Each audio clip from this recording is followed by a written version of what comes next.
Good morning. Good morning, guys, and welcome to your favorite Sunday morning TV show. We call this Sunday Breakfast right here on Channel 1 TV with myself, Jude, Duncan, and of course, Safo. How are you doing this Sunday morning? I'm sure you're getting ready for work and all the other Sunday activities or mutio or zifufu that you're going to eat after church. But while you're tuned in to us, we can promise you an amazing show. It's going to be fun, educative, and entertaining as well. That we can assure you. Definitely. And we're also going to be showing, or Channel 1 TV's new baby on the block, The Woman in You by Zoe Abubedu Ado. Don't miss that tonight at 6 p.m. on the dot. Don't miss it. Don't miss it. How did your day go yesterday? It was pretty cool. I went to braid my hair, spent literally the whole day. I wanted to ask you about your hair. Because yesterday it was different. Yeah, and I'm like, it looks so different now.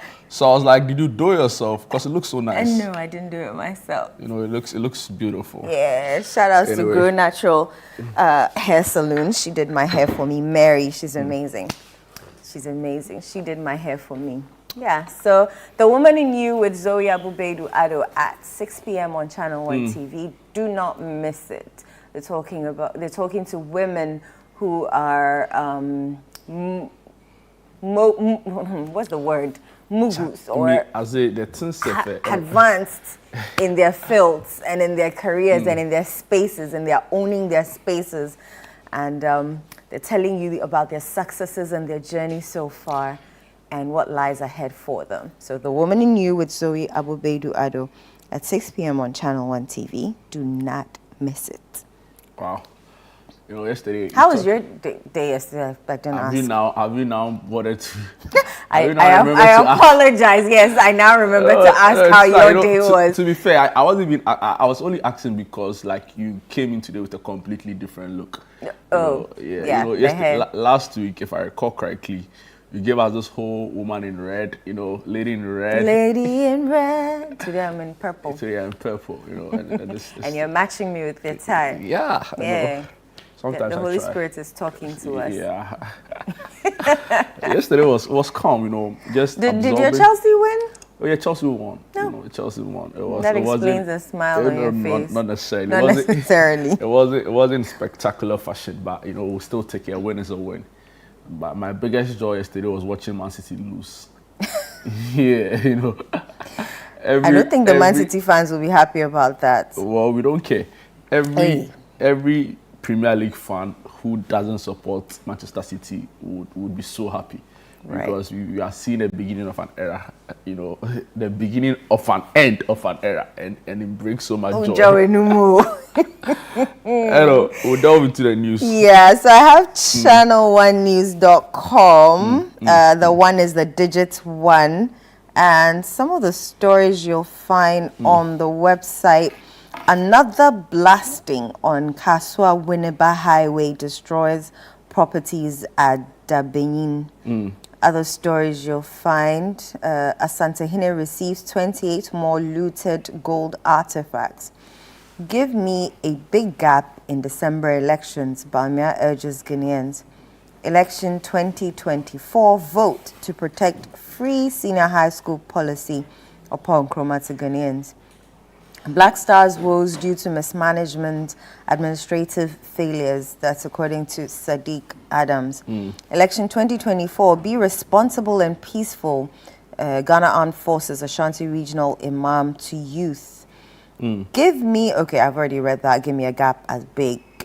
Police arrest Kumasi-based radio presenter Ohinebana Nestudi for publication of false news, but he was granted bail yesterday as well. And Tema Mpakadan Railway Line shows our efforts to modernize transport, boost economic growth. Kufu Ado there. What stories do you have? And on the citynewsroom.com, not too different from some of the ones you've already read. Asantehene receives 28 more gold artifacts and regalia. Muntumi FM, so Hinebe Siedu granted bail over false news allegation. Kaswa Winneba Highway, another blast and destroys properties at Dabinin. Also here, election 2024, MPP targets 30 parliamentary seats in the Eastern region. Adentan Council restricts local businesses for Manchester funeral. Some other stories here. The NCC, I must say they've been doing quite well recently, right? So they had this whole national poll they conducted looking into issues concerning the 2024 elections, voter apathy, voter turnout, and all of those other concerns. And they've now condemned Untumi FM's Oheneba Esiedu's fake news broadcast. It comes with a photograph of Madam Kathleen Addy, who is the chairperson of the NCCE. Also here, election 2024, be responsible, reject votes by an Ashanti Regional Ghana Armed Forces Imam has been speaking there. And finally here, some election-related story. Eastern Region lockdown. Miscreants will face a showdown. That's right. I like this headline, and this is coming in from our great minister, who is also a Betifi MP, Brian Echampong. If you so come these are some of the big stories. graphiconline.com, well, graphic.com.gh now. Stories you'll find on the website. Police arrest Wuntumi TV radio presenter for alleged false news about elections. ECG urges prepaid customers to top up to last 1 month ahead of system upgrade. Implement long-term policies to achieve progress, African countries advised. Distinguish yourselves as true servants of Christ, GEC moderator to new ministers. Ojiaho Huoyao be the second re-elected president of National House of Chiefs. Retain NPP for good of Ghana. That's according to the First Lady, Rebecca Akufo-Addo. Collaboration key to success, Pearson EdXL manager tells school heads. And okay, so we've already read this. Kumasi-based radio presenter invited by police over false claims. Central region, 54 farmers equipped with climate-resilient farming technologies. And here in Accra, Emirates Airlines manager allegedly kidnapped, rescued. Interesting. Just some final headline stories that we can look into the details of some of the big stories. President Akufo-Addo urges armed forces to maintain neutrality and professionalism going into elections 2024. Also here on the GNA, Ghana News Agency, President Akufo-Addo reiterates commitments to free and fair elections. Signing of peace pacts by presidential candidates slated for Thursday, 28 November 2024. And also your police leadership engages media on security measures for December general election. No child left behind in free SHS. President Nana Addo Dankwa Akufo-Addo declares. Some other headline stories here. Police rescue kidnapped woman Sylvia Patience Bar, brought you that story yesterday. And also VIP to commission new headquarters of Lands Commission. So on November 25, 2024. So, you know, so the inauguration continues. I'm telling you, the commissioning, you know, maybe they should have just christened this year the year of commissioning, or maybe this month the year of commissioning. Of course. We need to commission all the projects that, you know, we need to before before elections and the outcomes. So I'm on channel1news.com. Story you'll find there. Another blasting on Kaswa Winneba Highway destroys properties at Dabinin. A bit of the story reads, a blasting operation conducted by NAG Fairmount Constructions Limited, the company handling the Kaswa Winneba Road expansion project, has caused significant damage to properties in Dabinin, located in the Gumwa East District of the Central Region. The blasting, carried out on Monday, led to rock particles of various sizes flying onto nearby residential buildings, leaving behind extensive damage.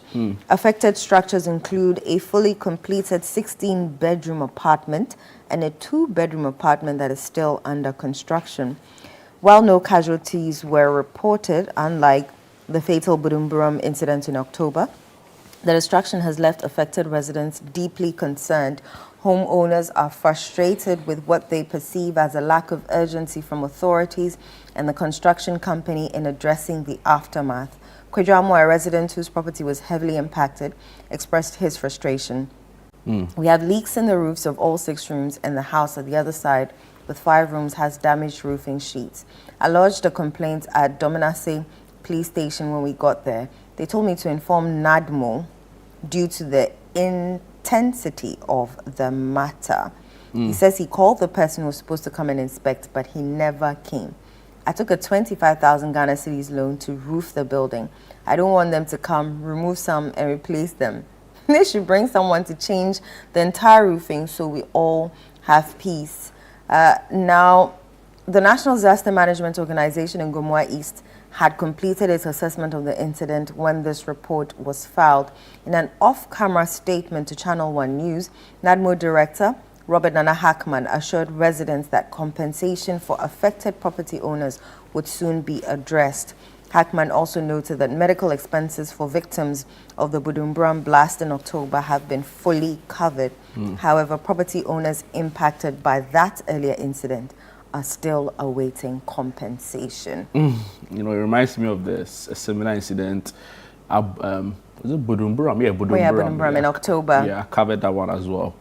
You know, it was sad. You know, lives were lost. If you see the levels of injury, it was just so unfortunate. But you know, let's move to some election-related story. And City Verify is up and doing. You know, they fact-checked the viral video of Kweku Menu, who was allegedly at the time campaigning for MPP.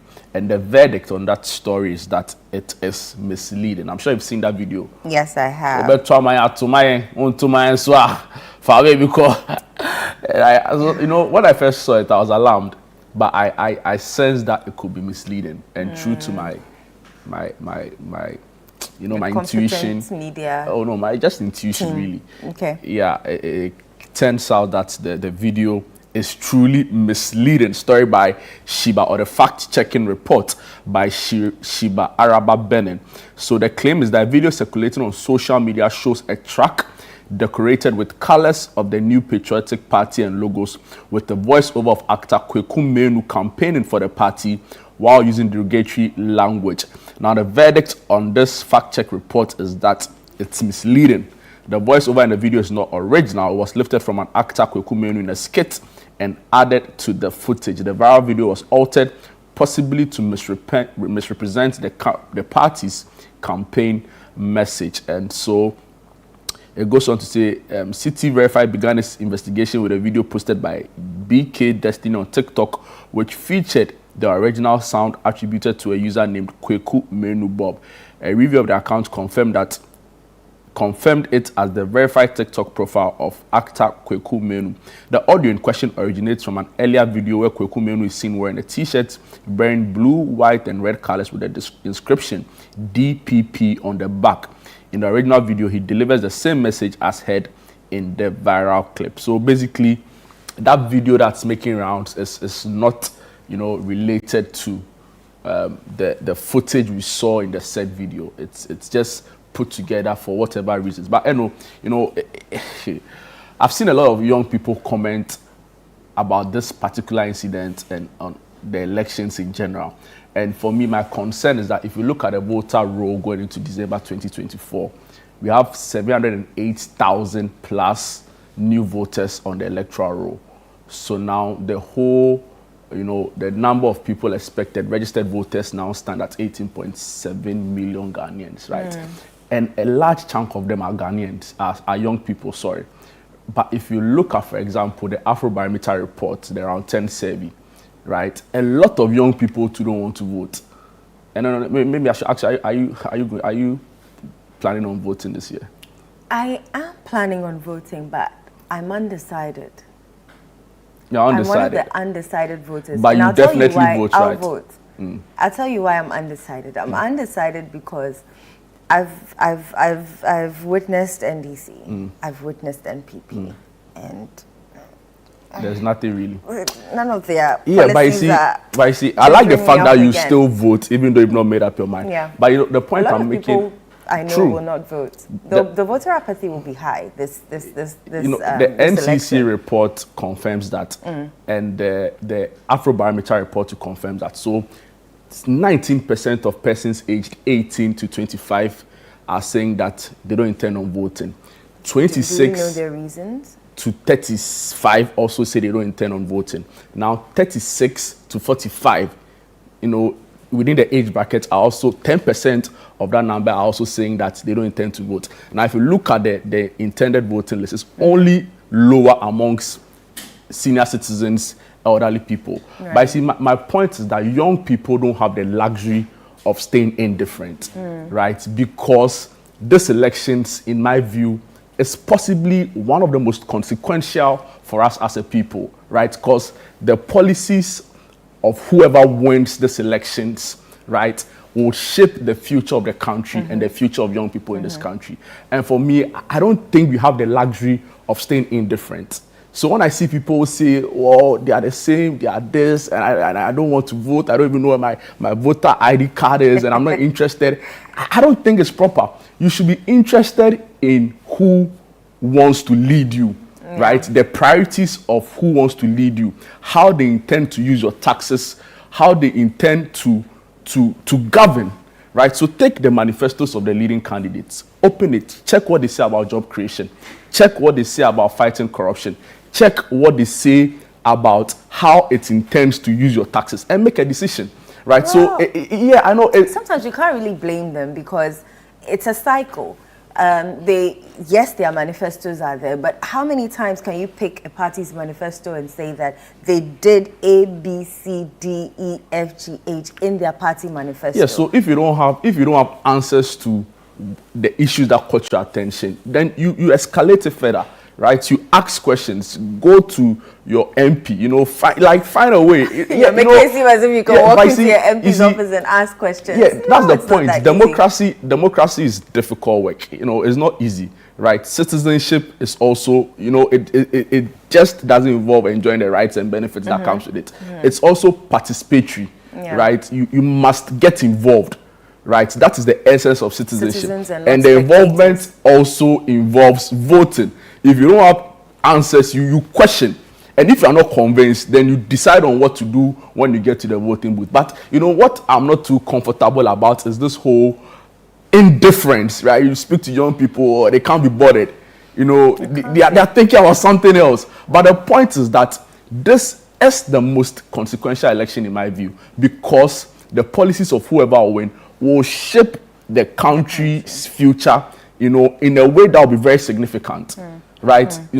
If it's, whatever happens after December 7, we'll have a new government. Definitely. Right. So I hope that maybe I should beg you, please, if you are watching this show and you're a young person, the data from the Afrobarometer report, some way, not quite convincing. Maybe so we should please, ask a question. Yeah, we should. Why are they not wanting to vote? Why do you not want to vote in the 2024 general elections? That's our question. Or maybe we should reframe it to say, are you voting, and on what basis are you voting? Okay. Or are you voting? Yeah, sure.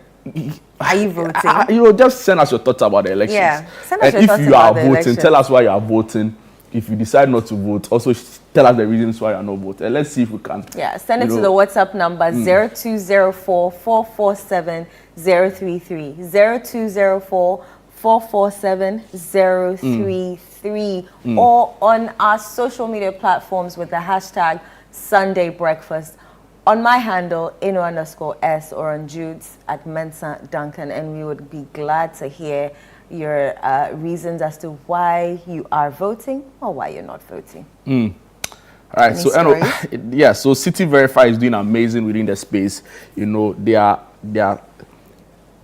sorting out the chaff from the wheat, right? They are showing you the relevant, accurate information that you need. So if you are not too sure about any story you've seen anywhere with regards to the election, just use the hashtag City Verify, or just reach out to City FM Channel 1 TV, and you get all the necessary information you need or clarity you need. And any more stories? Right. Should we stay with it? Let's stay with the elections a while longer and do this. Give me a big gap in December elections. Bawumia is urging Ghanaians. Dr. Mahamudu Bawumia, the flag bearer of the NPP, has called on Ghanaians to ensure a decisive victory in the upcoming December elections. Addressing supporters in the Saboba constituency of the Northern Region on Saturday, Bawumia emphasized the importance of a significant margin of victory to demonstrate the party's strength and the people's support. He urged all supporters to turn out in large numbers to vote, ensuring that the NPP secures a substantial lead over their opponents. Make no mistakes about it, by the grace of God, we are winning this election. Make no mistake about it. The only issue for me today, if we vote today, we win. The only issue is the gap. How big a gap we are going to give our opponents. I want a big gap. A big gap. I want all of you to come out.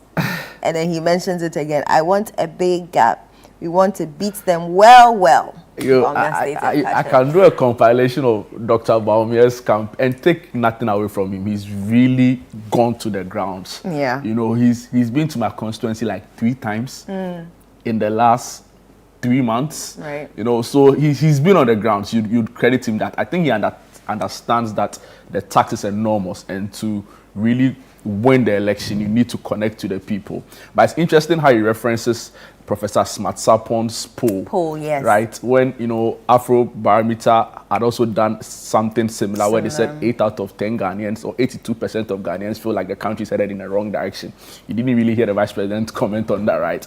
Now, Global Info Analytics, people are not too sure what his methodology really involves. You know, also predicted a victory for former president. You didn't hear the Vice President comment on that. Fitch Solutions have also done same. There's an EIU report that also predicts victories for the opposition and all of that. But of course, it's politics, so you only amplify aspects of the conversation that suits your narrative.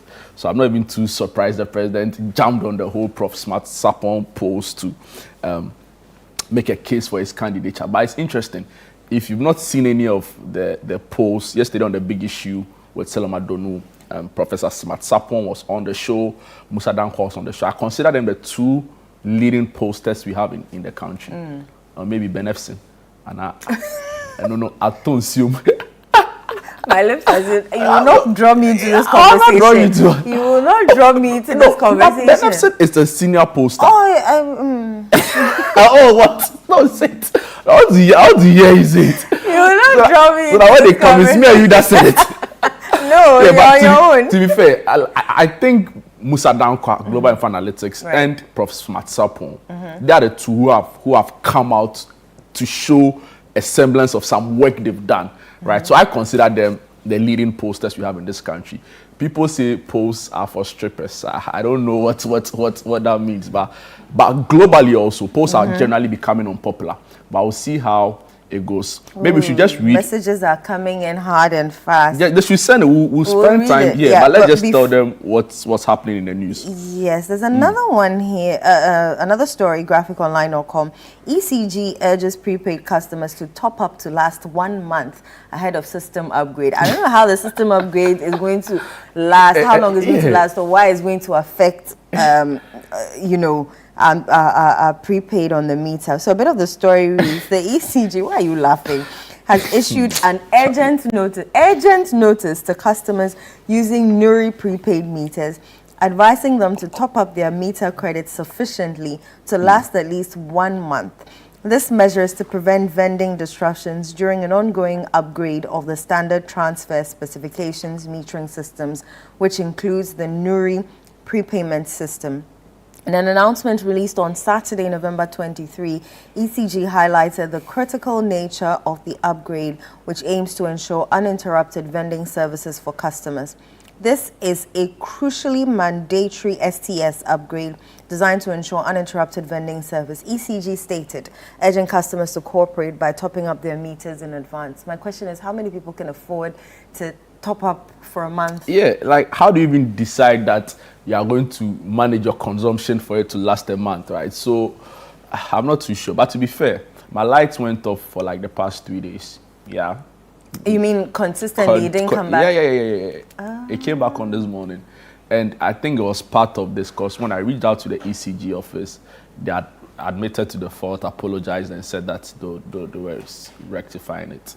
Yeah, so I was, I thought the data, the credit was finished. So I was buying the thing, but like the thing is still short. Then I'll buy. So you've overbought. I've overbought the thing. Then that means Only to reach out. You buy credit till Oh yeah, next year, I'm probably. sure. I'm probably sorted to like the next 6 months. Yeah. And I'll tell you. Me toy. Me toy. I'm not even joking. Me toy because there was some on it already. Even before but you didn't understand why. Exactly. It was off. But was it the whole area? So it was like selected houses. Selected houses. Yeah. There's this huge building. You can see your neighbor has lights, but you don't Exactly. have lights, and you don't so understand there's why. a huge church close to me and a huge building close to me. Those had lights, but some of the smaller houses around, unfortunately, didn't have light. And let me just bring you excerpts of the story, then we can read some of the messages that we have. Exactly. My so tablet keeps vibrating. Asante Hene receives 28 more gold artifacts and regalia. Yeah. Wow. Nana. Yeah. Oh God.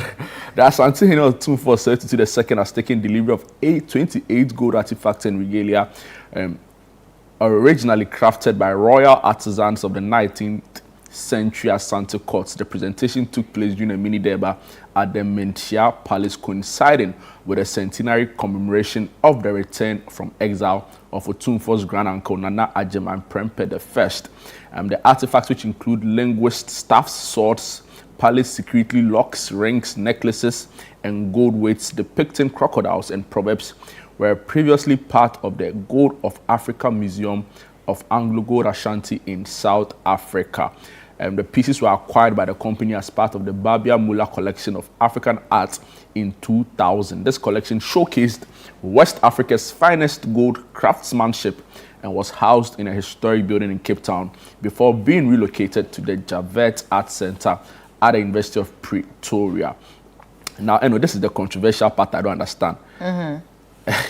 It talks about the return through the accession agreement, right? Otumfor said Tutu initiated discussions with Anglo-Gold Ashanti earlier this year, resulting in agreements to return the artifacts to Ghana. The deaccession process was completed following the issuance of an import permit by the Reserve Bank of South Africa 3 weeks ago. So if you want the full story, you can go to citynewsroom.com and read it for yourself. But I just hope that they don't see, after the said number of years, it should be returned back to the British Museum. They are joking. Hey. They are joking. I am speaking. I am kind. Let's read some of the messages we have before we go on a break quickly. A lot of them coming in on whether our viewers will vote or not. Patrick says, I will never vote again. Never. No one cares about our roads, unemployment, etc. Critically, I am not voting because of Cecilia Dapa. I mean, how can you keep such huge money in your house? I mean, how? Okay. I'm voting to consolidate the gains made so far by the government because of abandoned project syndrome. Nana say. So is it the NDC that had the abandoned project syndrome? Very interesting, So I respect that. So people should vote. That is my concern. Just vote. Go out and make a decision, but make it informed, right? So assess assess and make a decision. Don't be indifferent. Exactly. That's also citizenship. Exactly. I'm voting because of the STEM and TVET education that has commenced in this country, and digitalization has capped it for me. Mohammed Rashid Inwa. Good morning. This morning from Tamale. I don't trust all these politicians anymore. Voting on December 7 is 50-50 for me. I will not waste my time on that day for voting. Kweku Jr. here.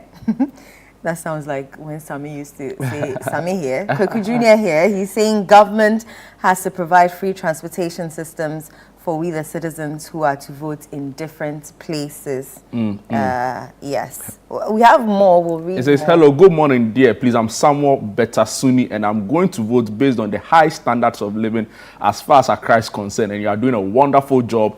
To you, Eno. May Almighty Allah bless you. This one is a little lengthy. Good work, Eno and Jude. Please Is the National Identification Authority, NIA, permitted by law to share my Ghana card data with a political party without my consent? I just received a phone call from an MPP representative 2 days ago who extended greetings from Dr. Baumia and asked me to vote for him December 7th. When I asked how they got my number, he claimed it was accessed from the Ghana database. I thought the NIA was the only authorized entity to share my data with other agencies solely for identification, verification, and national security purposes. Or is there something more I need to know? Or you didn't send your name, but I don't think you can confidently claim it's the NIA that gave out your number, right? You know, you sign up for different things, and some of these people also have different ways they go about Data protection, protecting the data they have. So we'll try and get some information on this and help you. Yeah. But we'll come back and read all of your messages. I've seen the It Is Possible team, you know. Charlie, they've taken over the text line. Yeah, let's go on a break quickly and then we'll be back. Yeah. So we'll take a quick break. When we are back, we have a lot more exciting, really, content right here on Sunday Breakfast. The big question we are still asking is, what have you made up your mind on going into elections 2024? And if you've decided not to vote, why are you being indifferent? Share with us via our WhatsApp number 0204-447-0204-033-447. We'll take a quick break. We'll be right back.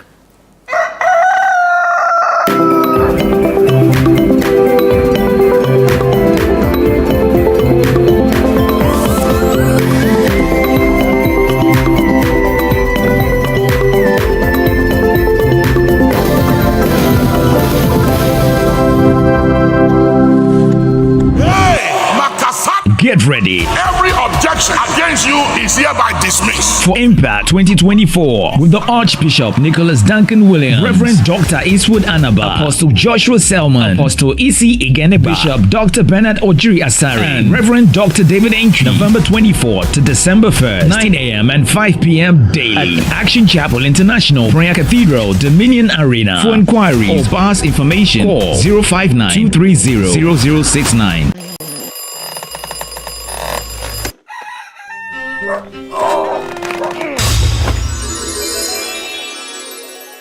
Who are you? Who are you? Charlie, I'll be you from the future. Who doesn't sleep on that slice of bread called mattress anymore? Don't some slippers then follow me. It is part of the mattress we did the front there. Yeah? That'll be the mattress where the dead for time. Wait, what are you doing?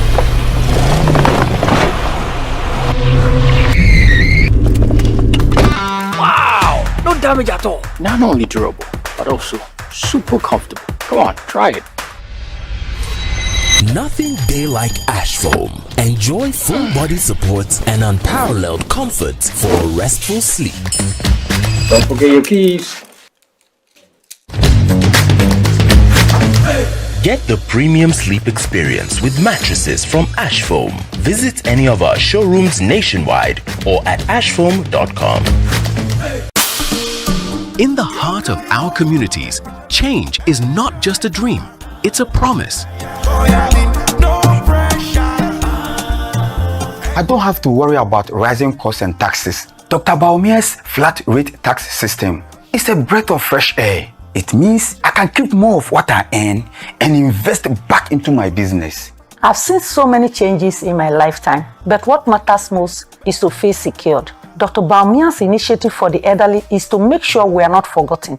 He's giving us the exact care that we deserve. With digital skills training, I am no longer worried about the future.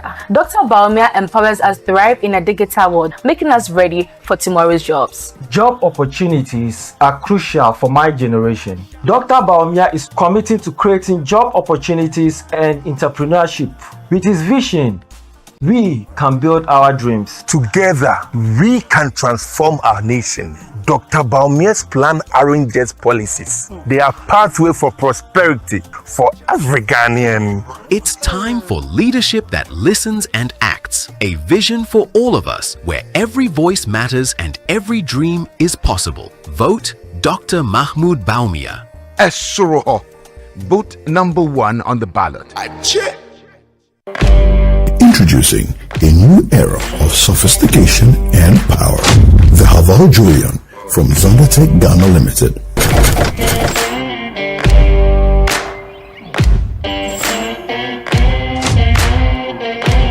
The Julian is packed with features that elevate your journey.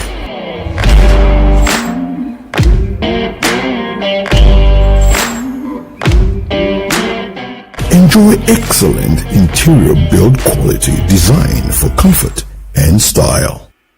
Experience an impressively smooth and refined drivetrain powered by a 1.5-liter turbocharged engine with 147 horsepower and 220 newton-meters of torque. Visit us at your nearest dealership and drive away your brand new Haval Julian. Call us on 0501 772222 or 0501 773333.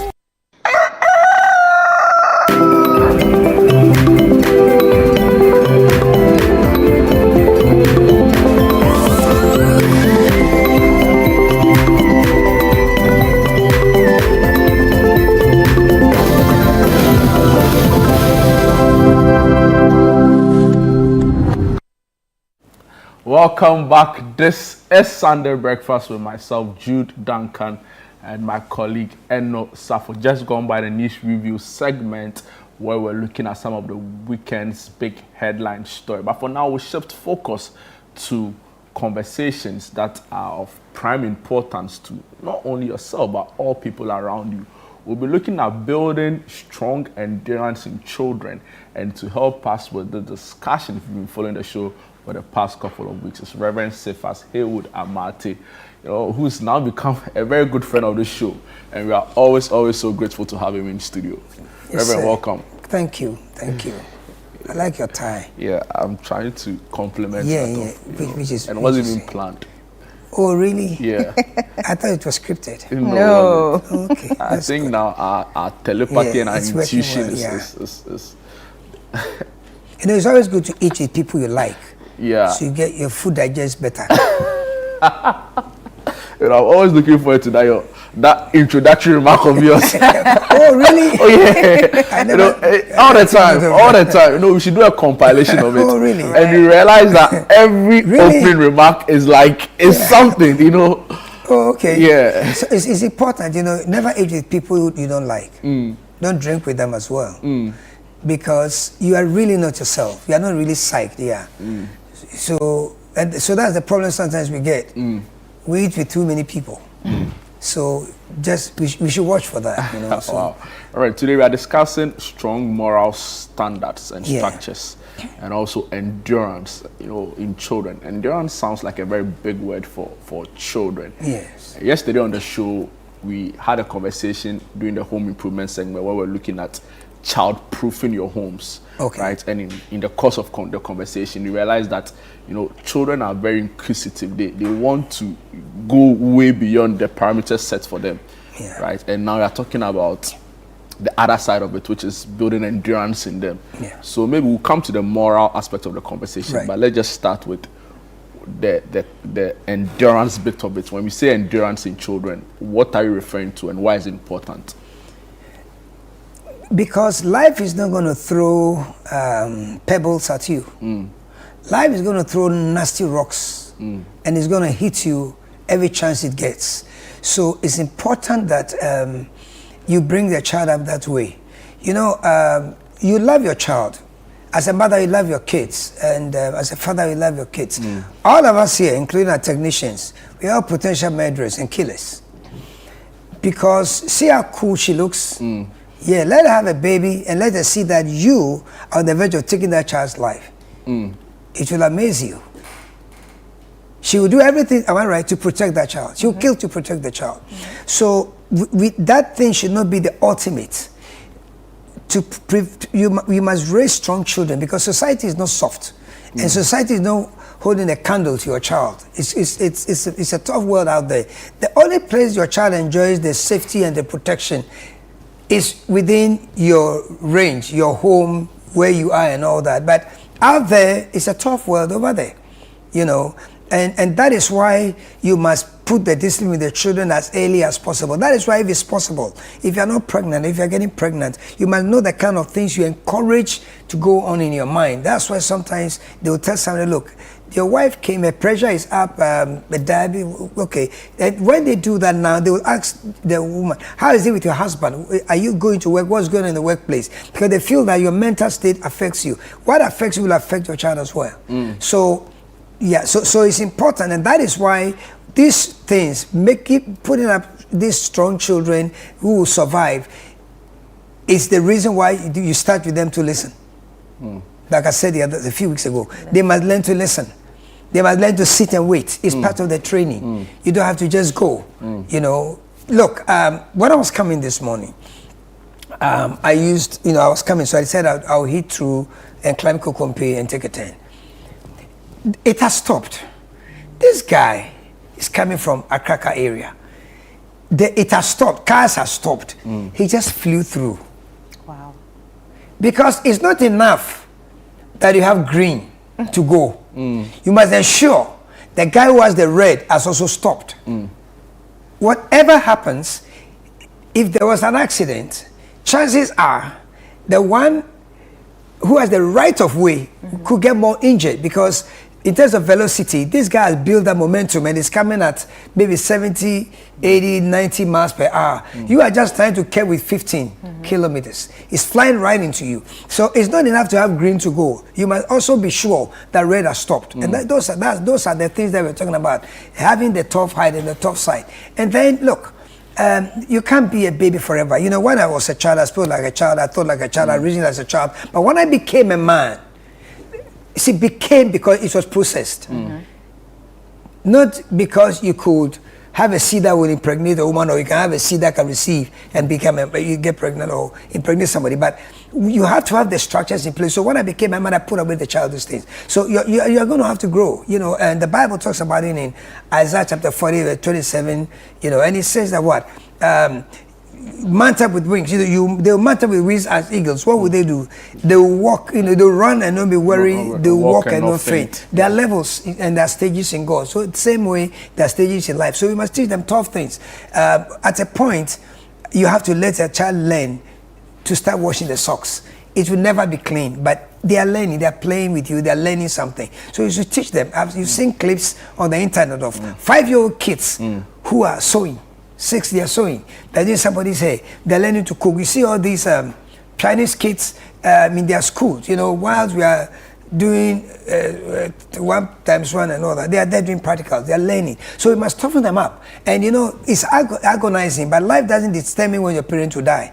It's not about age. So you have to train your children and be sure that as early as possible, you prepare them for a life beyond you.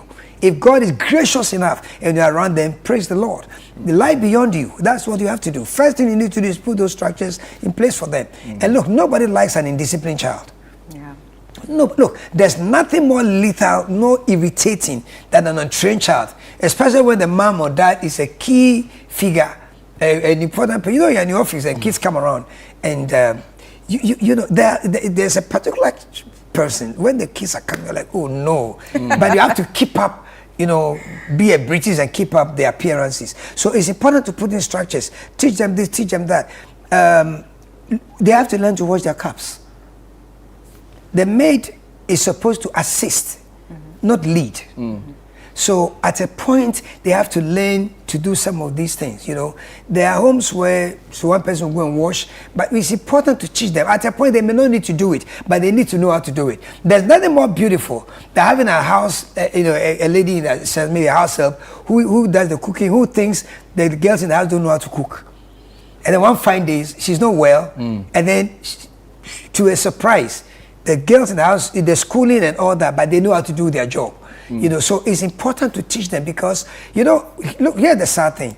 Most of us go for maids and some of the house helps. And you know what? They benefit from us than our children. Because our children are Ivy Leagues kind of kids. We leave them, they don't do anything. This girl who comes, the first gravy, even a cat will not eat it. Her 10th gravy, and my dog will reject it. By the time she leaves, okay, blindfolded, she'll cook better than all the qualities of your children put together. because she's the one doing the work. That's sad. You don't know. We don't think that's what we are doing, but we become repetition. You know, so we are reinforcing. So she's learning how to do it. Sometimes we don't let our kids wash our cars, and then one day they wake up and there's something in the office. They say, "Oh, can you wash the boss's car?" And you know that this boy, Charlie. Because every boss who has somebody who tunes his car well will keep him on the job. So we need to teach children some of these things. And it starts with your room, you know, keep your room clean. Teach them to do that. It doesn't mean every day. We are not perfect beings, but they need to know how to do it. They need to know that they can do this, they can do that. A time will come, you have to make sure they know. See, you don't assume your child knows how to brush because it's 10 years. Because even sometimes we get surprised that half the teachers to brush, even today. So we must teach people things. We mustn't assume age and time educates. It educates to a certain level, but it doesn't educate into certain areas as well. So you need to teach people right. Look, they even say there's a way you have to comb your hair. There's a way you don't do it anyhow. There's a way you have to do this and do that. I mean, you know, fruit juice. Okay, like those fruit juices, right? You know them. I don't want to call their name. But, okay, like Don Simon and the other ones, series and all that. Okay. So, all my life, I pour it. Right. Then, I found out I was pouring it wrong. You're pouring it wrong? Yeah, because that's what everybody does. Yeah. Everywhere I've been to, serving all those so-called classic events and A1, you know, service, they all do that. And I found out, you know, the way. That's why the thing spills. When you take the full thing, you know, there's a cork at the top. You notice it's never in the center. It's tilted a little bit to a certain side. So if it is here, if the opening is here, that's why we pour it this way. That's not how you pour it. You have to pour it this way so it will never spill. So there are things you learn in time. So let's understand the value of education. And we assume, so it's important when you get a house help, you don't assume, and that is one of the problems. A man learns your taste as the wife. He learns to eat what you eat. The lady are served in different homes, but when she's in your house, train her how to cook the way you want your husband to eat or your kids to eat. Your messages are coming already. You know, people are wanting to find out more. Okay, so if you are watching right now and you want to send a message, you can do so via WhatsApp number 0204 033. No, and I think I got it right. 0204 447 033 0204 447. It's hard to remember a number if it's not a lady you like, you know. Very hard. Back to our conversation. I'm laughing so hard because I can't dispute that. Oh yeah. Back to our conversation. How do you build, you know, these characters in children? Honesty, values hold so much. Yes. One of the things that has lowered the quality of life is the way men have been put down in the society, and men have allowed it. That is one of the problems. To reverse it, we must give respect to men. Look, and I'm not undermining ladies. I've always been very close. Anybody who knows me, to my mom till she passed. And I'm a lady-oriented person, so I'm always for them. So if I speak fairly. You see, when I bring, it's good. God knows why it's a man and a woman who has to bring up a child. I don't dispute it. But we also know that sometimes the mother will not be there or the father will not be there. But ideally, both of them must play a role. Now, it should always go beyond the relationship the man and the wife are having. Things may be bad between them, but when it comes to the kids, they must have a united front about it. Why? Simple. Look, we need to understand that averagely, a woman's duty, a woman really will raise up, you know, a mother will raise a daughter to be a woman. A mother, she will raise that daughter to be a woman, and she will raise the son to be an adult. That's what she can do. Pamper them, be tender. That is a feminine, that's her role. That's what she does best. Raise the daughter to be a woman and raise the son to be an adult. She's done a job. Make sure that they are good with their meals and everything, because they have to be healthy, you know. So the more you know about cooking, you know, what will help your children, know about their blood groups and all those things. Both of parents should know. But somebody holds one area more than the other. The mother holds those areas. So she raises the daughter to be a woman, raises the son to be an adult. That's a job. But the man has a job. You know what the job is? It's the duty of the father to turn that young woman, the young lady that the mother has made a woman, is not the father's duty to turn her into a lady. That young guy, the mother has raised to be an adult. It's not the father's duty to turn that adult into a man. How do they do that? Yeah. Okay, good. It's very simple. The father is the one who puts in discipline. So that discipline is done over a period of time. The way your daughter sees you respond to how another lady, as she's growing up, the way she sees the father speak about somebody's dress code, the way she sees her father's posture about an elder or a senior person or a cousin, a niece or whatever, how she dresses, the way, without even talking to the daughter, the way he sees the father's discipline about those things, without sitting to teach her, she's being taught. Right. A few moments when he sees the father call the mother's attention that, pull your dress down because it's showing. So, oh, no, I said, check, now my chair phone. So she's learning. So it's the father who turns, and then what? Maybe you're watching TV. It's like, what kind of foolish thing is this? How can this girl? I mean, has she got a father in the house? How can she be doing this? Talk about all those. Or sometimes when he's coming, when dad is coming home and she sees that mommy may be standing outside and says, hey, let's go inside, he's coming. So the father turns that woman into a lady with high profile morals. So is the father will turn that girl, that young woman, into a lady because she has discipline, she has curses. I have known ladies, and I'll tell you this. Almost every time a lady, you are interested in a lady and she's going to throw a question, it's never about the father. So it's never about the mother, it's about the father. Look, you check it, and he's laughing. You know why? He knows it's true. He knows, and this one is just laughing.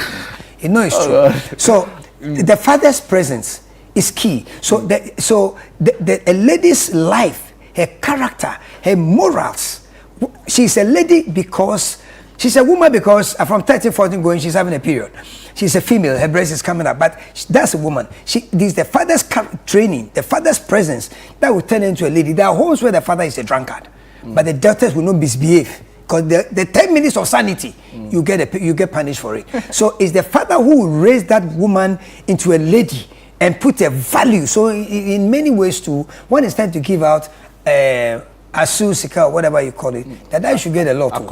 No, that's the brother. No, that's the brother. Yeah, Asu, the father should get more. Right. So he will turn it. So if you are going to get a woman, check the level of a father in a life, and that should also determine how, so that you negotiate for the price. If you see that it's a high, the father has really look. It's not difficult. You can know how well the father has influenced the family, the daughter. So that is for the daughter, and then the son. The father puts in. Trains that young adult the mother has raised. Is the father now who takes that young guy and turns that young adult into a man. How? By discipline, by teaching him to be very decisive, so he doesn't run through 1,000 girls. By teaching him to be very decisive and to have integrity in his structure, then he becomes a man. So the mother has that thing to feed them, position them physically, make sure they are fine and all that. When you are sick, you don't want your father, you yearn for your mom. So that is a role. So that is the role they have to play. So it's a very crucial issue when men are not at home. So, and in the same way, you lower the standards. I don't know whether you've heard this, but you lower the moral and ethical standards. In fact, a woman or a wife lowers the moral and ethical standards of her children, of her growing sons and daughters, when she belittles their father before them. Let's take a breather here and just let it sink in. Then maybe you want to just repeat it again, that line again. You see, I'm just saying, so let me say what I'm saying. I'm saying that whatever happens, understand this, that how a mother, or if you please, a wife, treats the father before the sons and the daughters, who shall stand, the daughters shall stand into women, and the sons shall stand into adults. How she deals with their father into their hearing and in their presence ultimately impacts on how they respond to him. So if your father is reinforcing a level and correcting them, that is why in the gun home, when the girl or the boy goes and creates a problem, the father will say, oh no, you know, guns, oh no, be left. And when the family sits, when the child is off track, the man denies the child. Not in terms of being the biological father, but it denies and it disassociates himself from the behavior the child had, because he may have put in place or made effort to put in place actions and structures to prevent this. And so many times men are, you see, they'll handcuff a child and the man is there with his fufu. He doesn't even blink because he saw it coming. And men see it coming. So God bless those women, no matter your issue with the father, because you guys are very emotional, you know, separate it, because that boy's future rests with the discipline. Knowing, look, we used to go and play, knowing that, you have to get home before 5, because daddy will be home. You have not sinned, though. You have not stolen, you have not armed robbed, you were just not in the house. Why were you not in the house? Are you going to even explain? So it puts in some discipline that everybody, if it's Bernard, if it's Sam, everybody can work with you. So it is the duty, and it is important that the parents learn not to allow the differences to impact what they're doing with their kids, because it's the father who turned that lady. So look, any place, any lady, if you date a girl who has a father around, or in some cases a fairly level-headed senior brother, you will see that they will hide you. The mother will get to know you. They can hide you from the father. They will hide you from some of the brothers. I mean, we know these things. We do these things. I like the laughter in the studio. That means all the men know this. Yeah, look, you call a lady and she's telling, no, can you come before 7? Because my father will be home by that time. You are not going to make love in their house. She doesn't want it to be seen.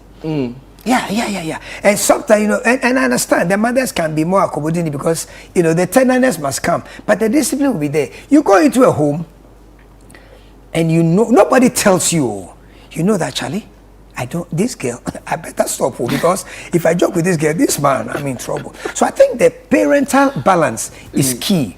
The parents must respect and let it be there. But, it's difficult for the mothers, and it's the sentiment, because like my boy, my son,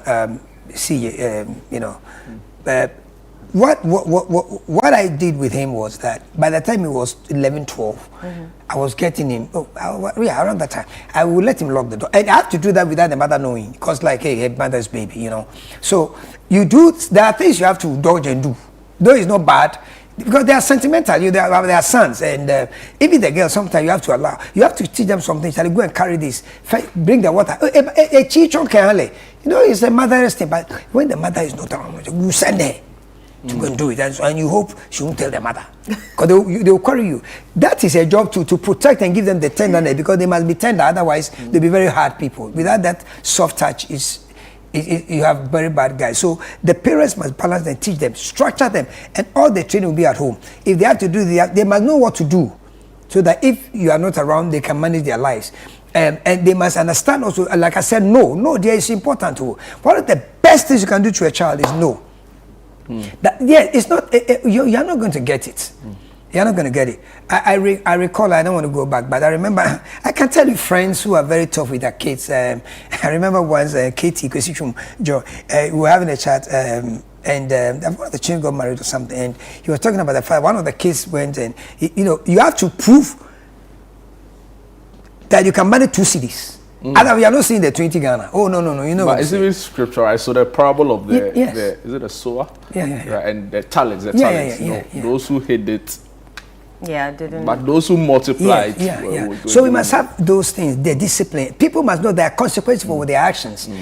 Sometimes you have to let the child get hurt. I mean, I know it's not nice, but that's the reality. Like on the ground, I mean, mufia fly away. So, you know, allow them to get it.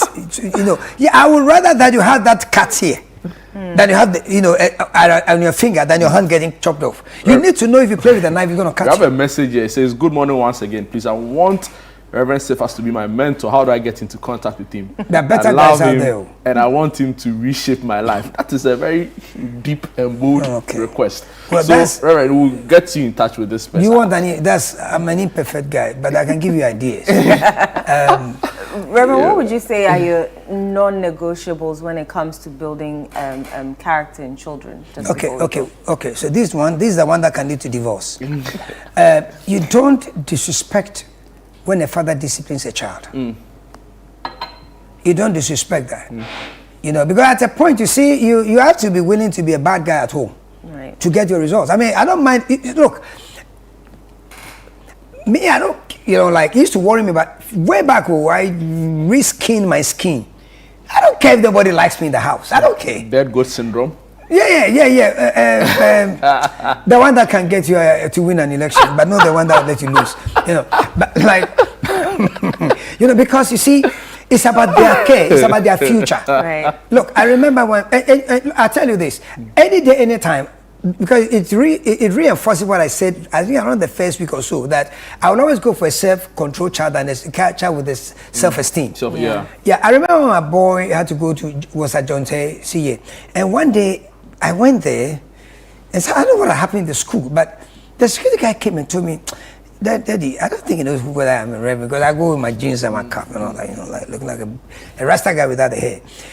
And the guy said, I want to say something. I said, what is it? Daddy, your son, At that time, the guy was not coming out. Yes. But because they may know before them, I can't go and discipline at home. I want to hear and then act. So I said, yes. What is it?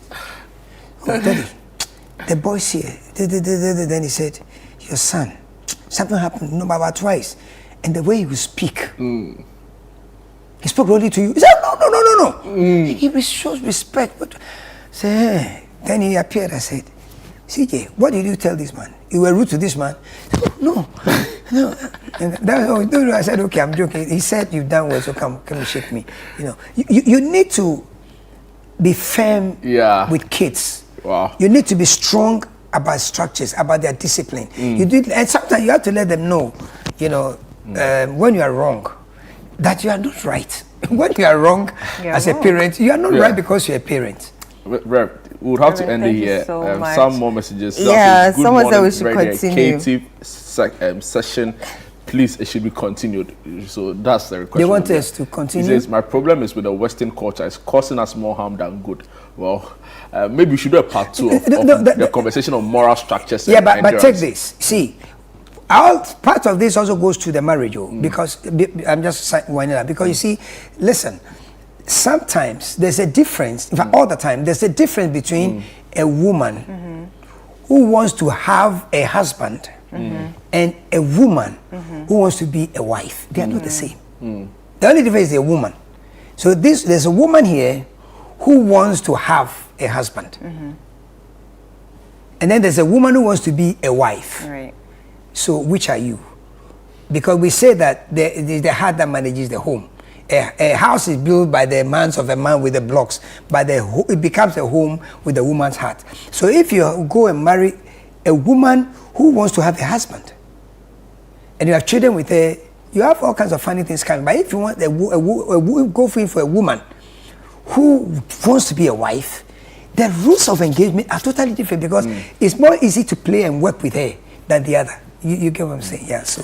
Wow. Thank you so much, Reverend. Very, very insightful. Oh, one more thing, please. Zab Mallet, I say hello to him. My Zab Mallet, and yesterday I was with my old friend, my very good friend, Marco Krikomanti, the deputy minister. I called him yesterday. I said, so for what? I said, no, you're in office. When you finish, then we are friends. I don't want to come, because the things I want, if I come here, I'll take all your everything. So when you finish talk. Greetings to Mark and Zap. Very good friend. We go back years, you know. And, Zap was in a cracker too. Yeah, my classmate, very troublesome guy. Imagine here, but he was taller than me. Maybe one day we should talk about the talent pool of a cracker. It's supreme. Yeah, definitely not on Sunday breakfast. No, because the colors of this show is actually a cracker colors. So, it's an cracker channel. On that note, we'll be right back. Don't go away. Okay, guys.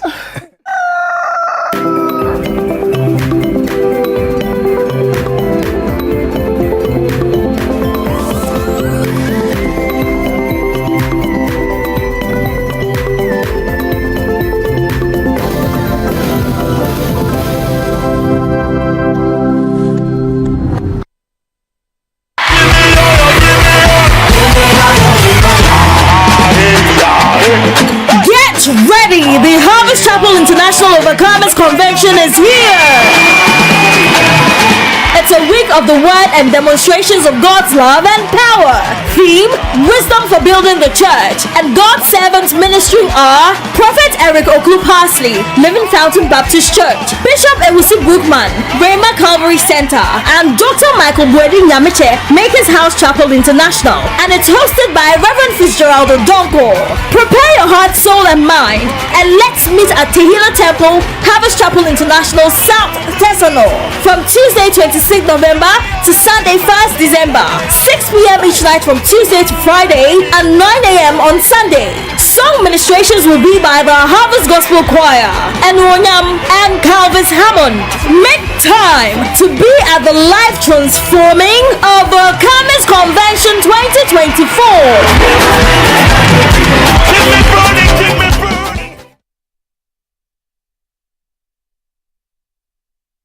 John, mema wakwaba. Yeah, say. Alaji, mema wakwaba. Yeah. John, I had a bro, one on them. I really am a gun 19 a minimum. One thing America can be Jan Ho. Don't know anything about Masaba. Alaji, I had a bro. Yo, me da say. Moamonim, Tamana, Amawa, which you Mumiana, Name Bobo and a Kakara. As I say, dear, my crowd say, me pese me be wareno. Namiko CSN. Name man sign Jan and Nasubium, no your crabeshe. Yo, I was not for, yes, Empire. Yo, I'm a Ghana. What's wrong? Mean to me, ain't son of cheap. Your bread, baby, I would make fair win. I'm on a wheat. Baby, mean to me, beauty. Forward ever, backwards. Never. John, what Okoya would me very fast. I watch it a come, do so. Shut me none of me. Yeah, 3 years such as here by a come and your school uncle. And okay, yeah, on my essay. I say, my sister, be show ball. Saw my chain, 2 o'clock okra. Meko band, the Makwa Iska, Eddie Abraham Ghana, Nama Bonigretri, I'm an starting coconut and kitty. Hey! Akunta, you are still incompetent. 2 persons are in Mamma Bravo, and 2 chachas is aviator. There be a muscle. Alaji has also promised us jobs through digitalization. A Jumambe Busu say. Alaji dear, Metanasua, Nema sorry. Every beer mechania besano. Which me talk and near light when you phone so. And mammy, baby, I will never be a. You are Magana, and your men may worry amount. Alaji ni, Jones ni, where choose you. No ababa say. Eye Alaji number 1. Alaji number one. Esuro. Live from the heart of the equator, get ready to be mesmerized at a night of stunning fashion and electrifying music as 1957 event proudly presents Rhythms on the Runway, the Kente edition. From Accra, Ghana to the world, this is a spectacular fusion of fashion and music to ignite your spirit. Enjoy live performances featuring the legendary Asabia Cropper, Edem, Amanziba, Nasi, Episode, Kamido, Kwabna, along with comedy from DKB. Join us at the Grand Arena on Saturday, November 30th. Red carpet starts at 7 p.m. Showtime 8 p.m. Visit www.rhythmsontherunway.com. to purchase your tickets or call the hotline on 053-553-4756. 200 cities for standard, 400 cities for premium. This event is brought to you in partnership with Beyond the Return and sponsored by Johnny Walker, Caveman Watches, Ghana Tourism Authority, Gold Crest Refinery. Step out in style with a hint of Kente and dress to kill. Rhythms on the runway. The Kente edition is a 1957 event. Media partner, City FM and Channel 1 TV.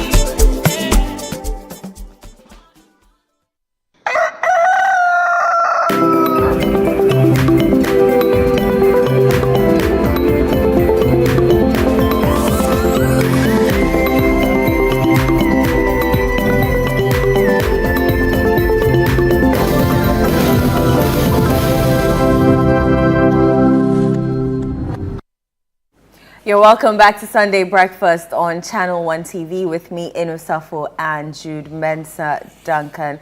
Just gone by, we had a conversation with Reverend on how to build endurance and character and good morals in your children. Now we're going into our health segment. We're talking about complications of untreated diabetes. But before then, let me read a few of your messages. Oh, Chale, no, Kapasta, you there for? And we'll introduce our guest, right? Yeah, after your messages. My messages. Hurry up. A few of them.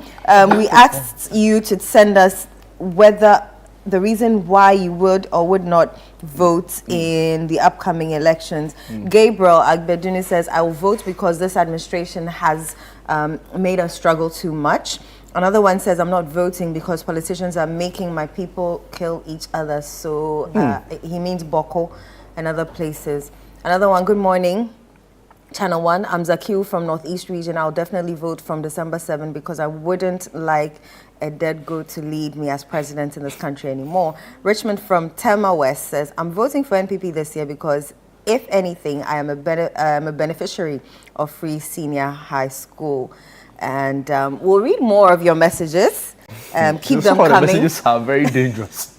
Keep them coming to the WhatsApp number 0204-447-033. Community focus segment 447-033, and we will read all those messages. Right now, we're going to talk about complications of untreated diabetes, and our usual suspect is joining us, Dr. Adams, Dr. Kalsum Zakaria Adams. The lady in red. The lady in red. Look, you're welcome. Thank you. It's always nice to be here with you, as usual. On Sundays. Yay. It's always a pleasure having you, actually. A lot of our viewers like the education you give and the insights you add to the education. That's nice. At least we are reaching out. Initially, they used to say you scare them, right? With all of the don'ts. But I think they are picking up. They are getting the sense in. Okay. The warnings. So untreated complications of diabetes. Complications of untreated diabetes. Today you're mixing numbers up. You're hungry. We are very fine. Some fufu or some mutio after the show. Very important. Let's recap a bit of what we've learned so far on diabetes, and then we can go into the complications. Okay. All right. So for the past weeks, we've been speaking extensively about what diabetes is, and diabetes being, in layman's terms, having high sugar levels within your blood, and the reasons being that is either you have a defect in the action or secretion of a hormone that helps in the redistribution of sugar within the blood into the cells where they are utilized. So either that or a combination of the two.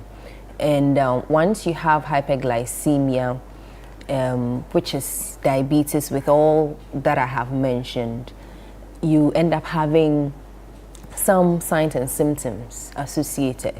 And we went on to talk about some of these things that you may present with. Some people may not even know that they have diabetes until they end up with a complication, which we'll delve into today.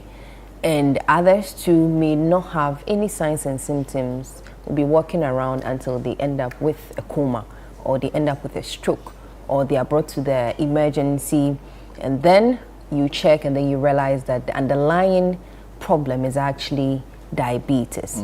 And then others too may have the classical signs and symptoms of diabetes, which we mentioned the last time, which are you having polyuria, polydipsia, polyphagia. So polyuria is you making large volumes of urine at a time. And then polydipsia, you having to drink a lot of water at any point in time because of the underlying condition. And then polyphagia, you having to eat large quantities. All of these may be some indications for you to know that there's something sinister happening and you need to have a look at it. And then there are others too who come with some complications, like you having kidney problems, having eye problems, and then some people even end up coming with strokes. Okay, and all of these, so it's a whole spectrum. You may end up not having any signs and symptoms, and then you just go in and then you are diagnosed, or you may have some classical signs and symptoms which you have mentioned, and then the ones that come in the extremes. And we went on to talk about some of the tests that you can do, some of the investigations, the most sensitive ones, and the ones that you can just do with you having to do a fasting blood sugar, which is not too sensitive, but at least it gives you an idea. So you do a fasting blood sugar, and ideally anything below 5.6 should be fine. Okay. But if you have 5.6 to about 6.9, we said that that's impaired fasting glucose or pre-diabetic. It means that at that state, you have one of your leg in diabetes and then you have the other in normal. So if you do not take care of your habits, it means that you are likely to go or to become full-blown diabetic. And then we went on to talk about the random blood sugar as well. So random blood sugar is also useful where you can come in possibly in an emergency situation where you may have eaten already.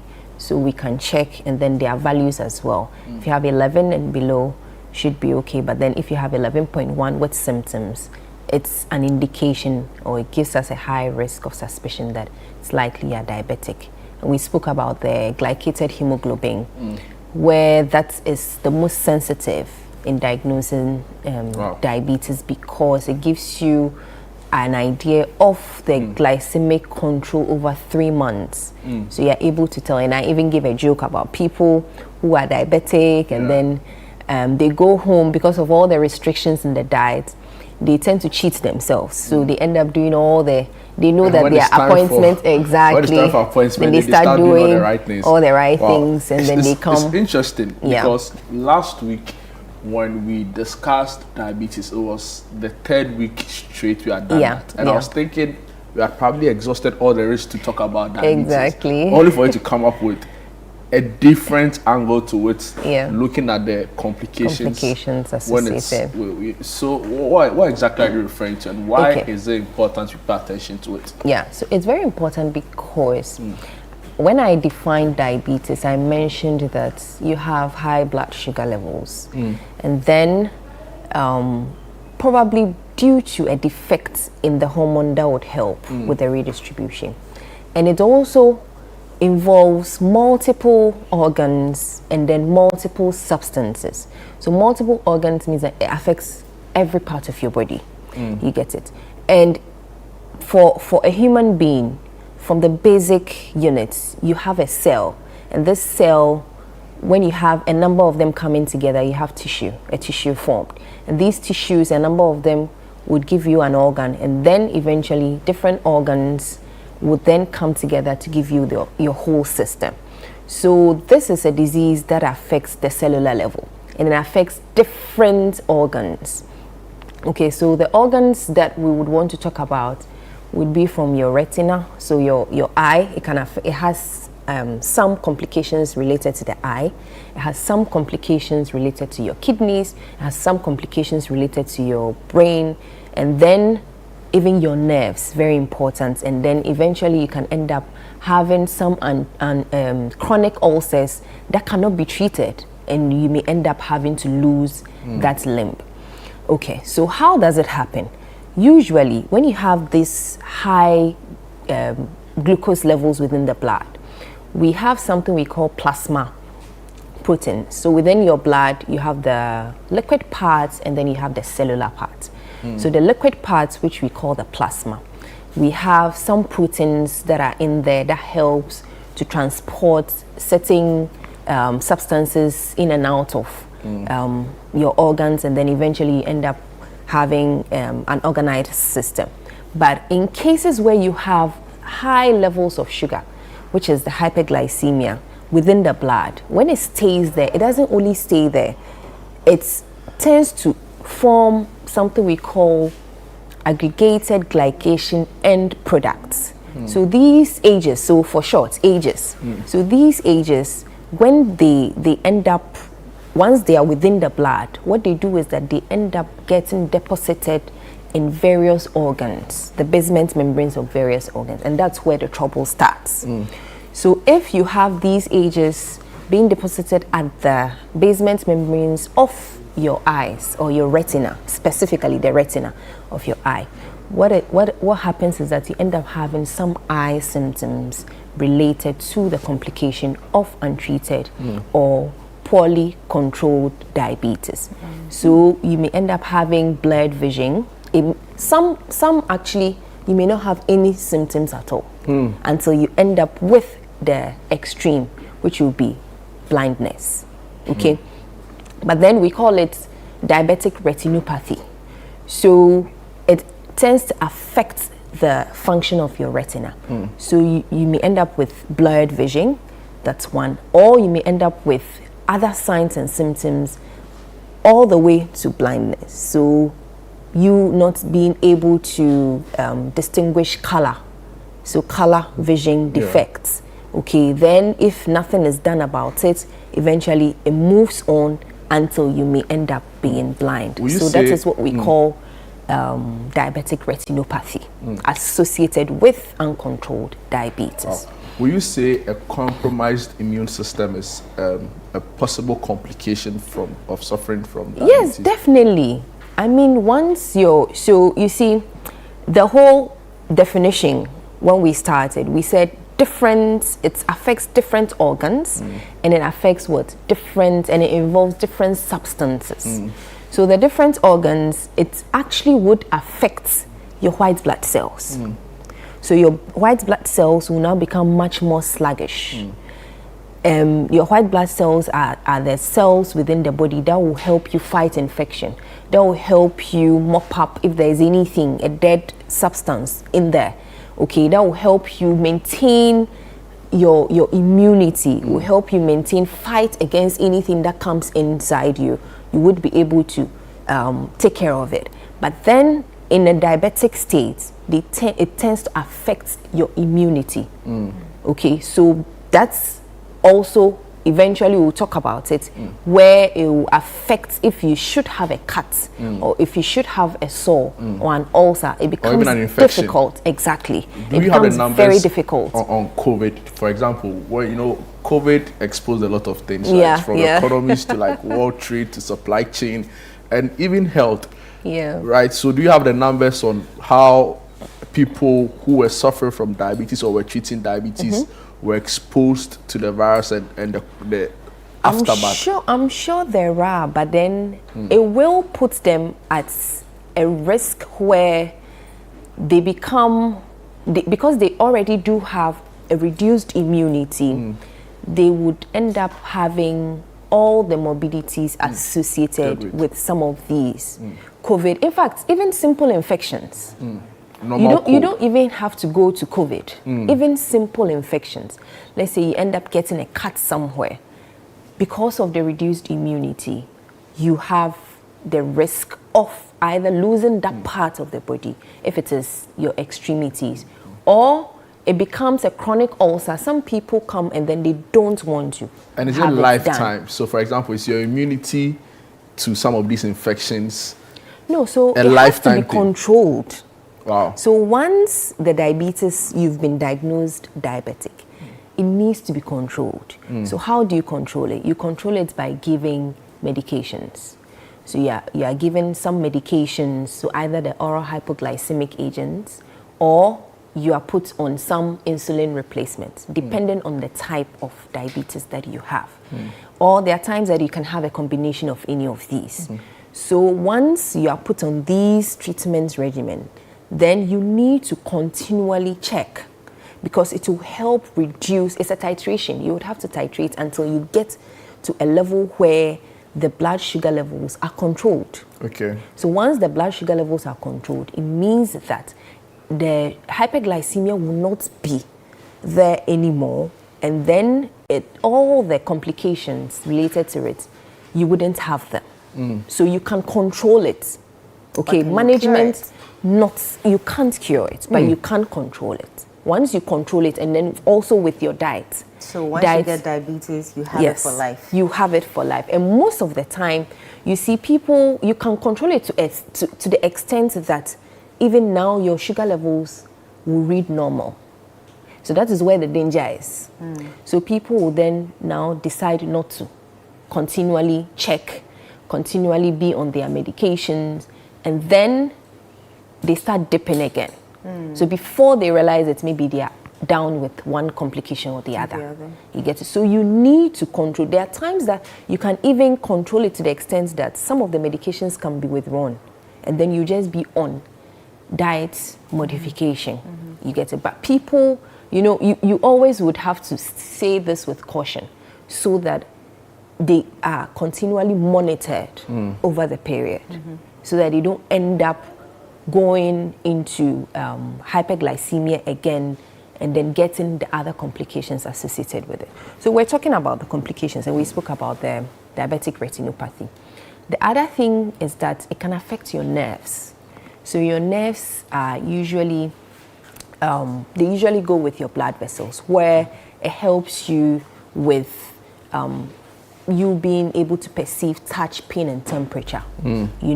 You being able to perceive position sense. You're able to tell that, okay, my limp is here, or my limp is... I think you mentioned it last week. Exactly.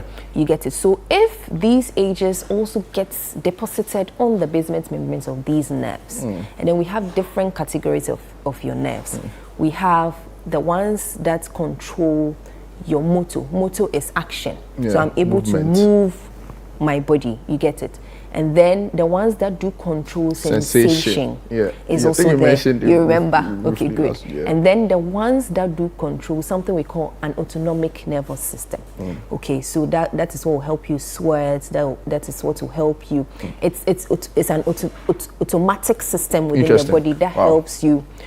So all of them, each of them would give you some side effects or some complications, in the sense that if you do have an autonomic effect of the diabetes, it means that your skin is going to be very dry, because it helps you, with sweat and all of that. So but dry your skin is going to, so it's going to give you a very dry skin, and this dry skin can easily crack.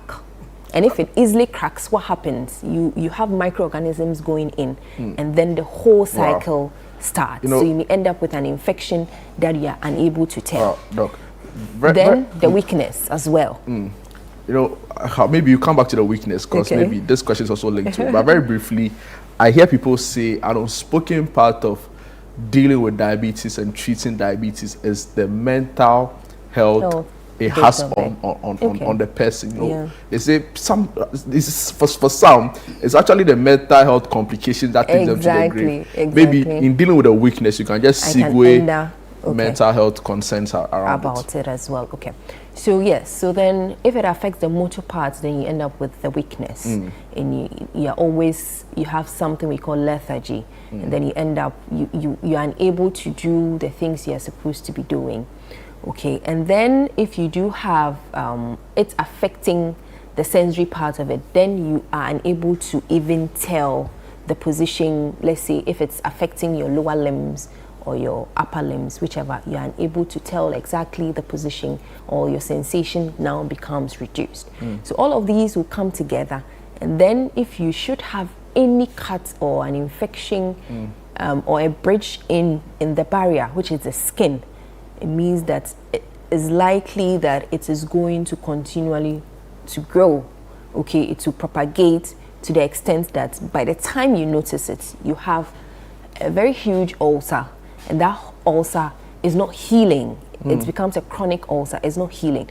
And why is it not healing? Because of the fact that your immunity is low from the diabetes. Blood doesn't get to the area, and even if it does get to the area, because of the sluggish nature of your white blood cells, you're unable to cater for the infection that is causing this particular chronic ulcer. So eventually you would have to go through certain investigations, and these investigations will help know the blood flow to the area, and then if it has to be treated surgically, it will be treated surgically, where it depends on the blood flow to the area. You may end up having certain surgical procedures done to the lower extremities.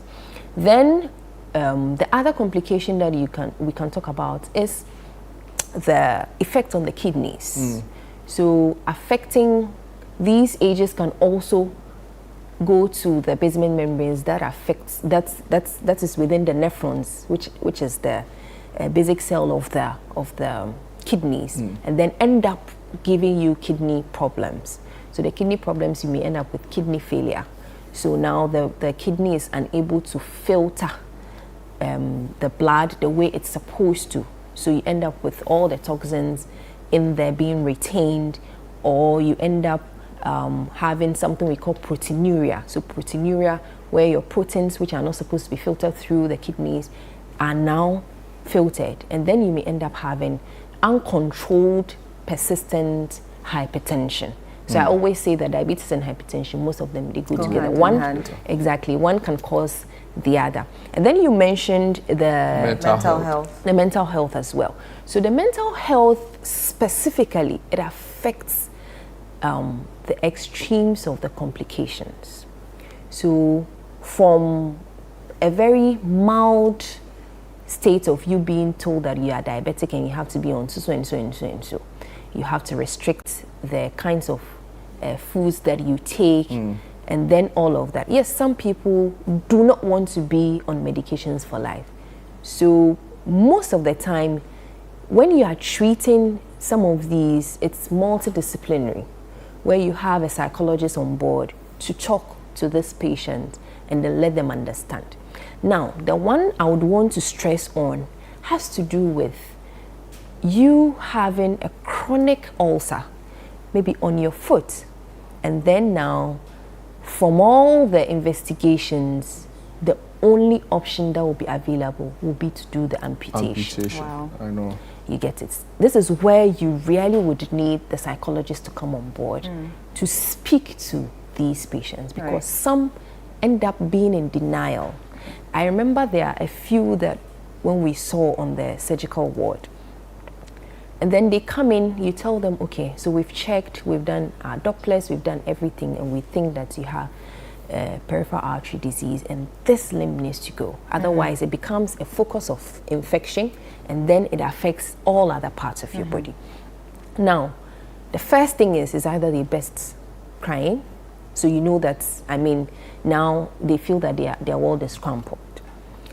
The second thing is that they come back and they tell you that, no, because I don't want to end up becoming a burden on my family members and all of that, I would rather go home with the foot than to go without the foot. Wow. So some actually would ask you to discharge them, and then they go home. But is it home, medically allowed? Can you? Yes, so you would have to sign. You sign. You sign So they don't give against their medical, consent. exactly, against medical advice. So you sign that, they go home, but then they come back.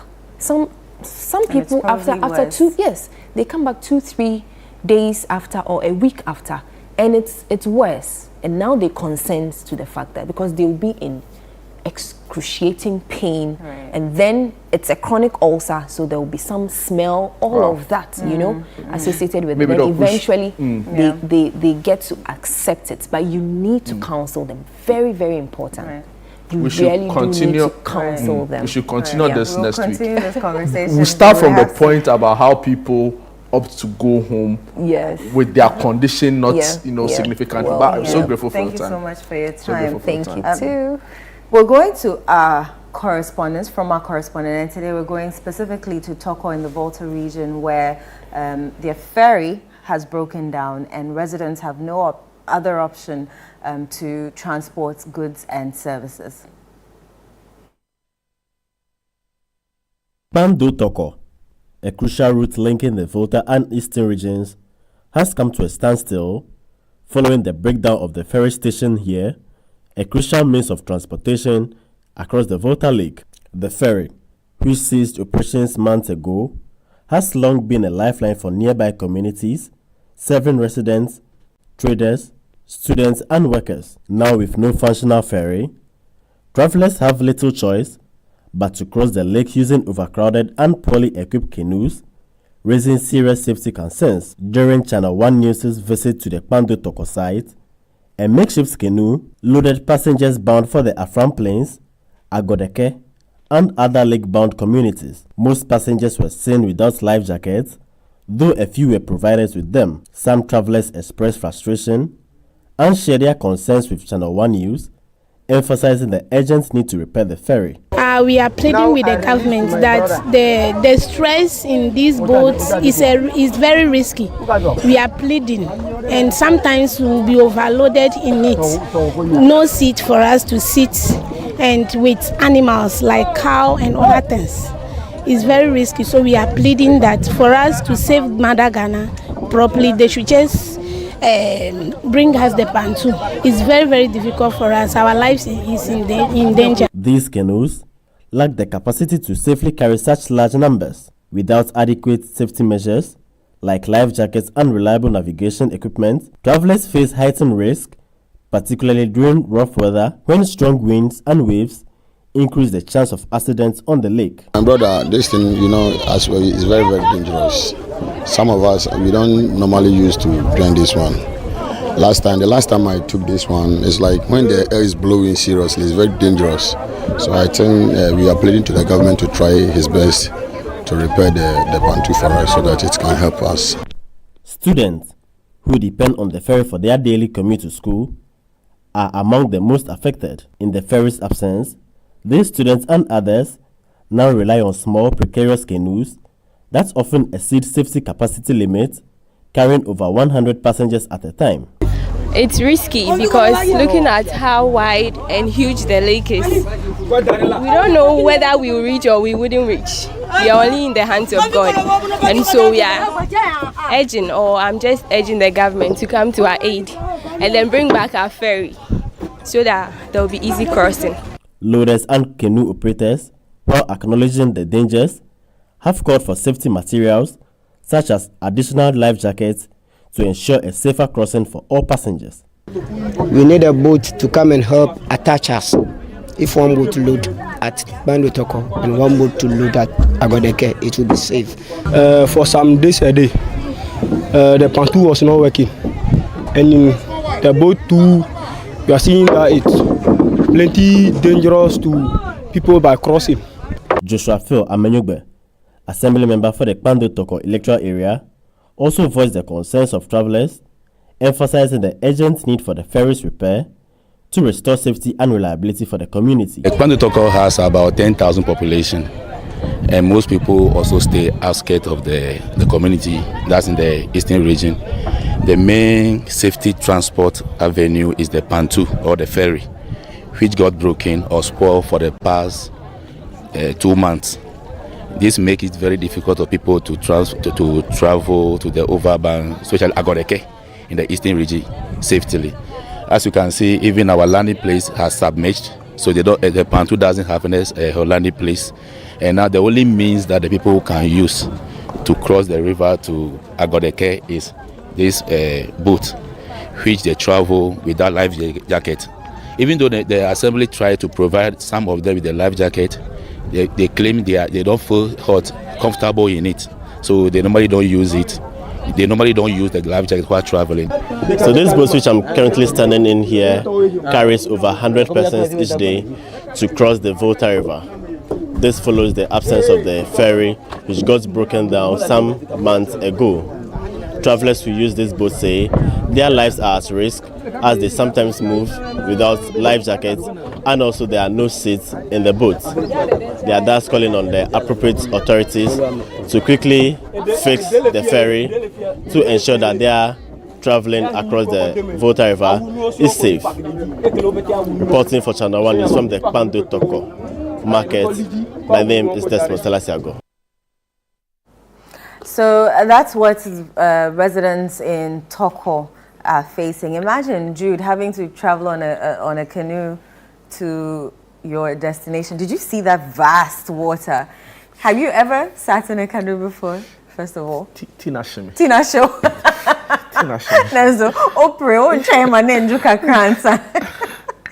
imagine traveling on that vast water with limited resources. Some are in life jackets, others do not have the life jackets. But that's your only means of transportation because the ferry has been broken down for a while now. But it's your source of livelihood. If you have to transport something to the other side so that you'll be able to sell it, you wouldn't My only go. reasoning is that I want to assume that a lot of people who have to use it because their livelihoods or their survival depend on it will probably know how to swim because they've been in the area for long. Wow. Yeah, but this it requires a lot of strength to swim in these kind of currents. Yeah, it's not the normal, calm lakes or calm waters that they're probably used to. And from wherever, let's say it happens to the shore, might be a bit far. So you need a bit of the worst you strength can and do if you have endurance. to use a canoe for this is to ensure that you have a life jacket on, because anything at all can happen. The canoes don't look safe. Oftentimes, it looked also overpacked with like the wares and goods they are traveling on. But my concern really is about how, as a people, we've allowed this to go on for quite some time. In that, why is there no alternative ferries on this?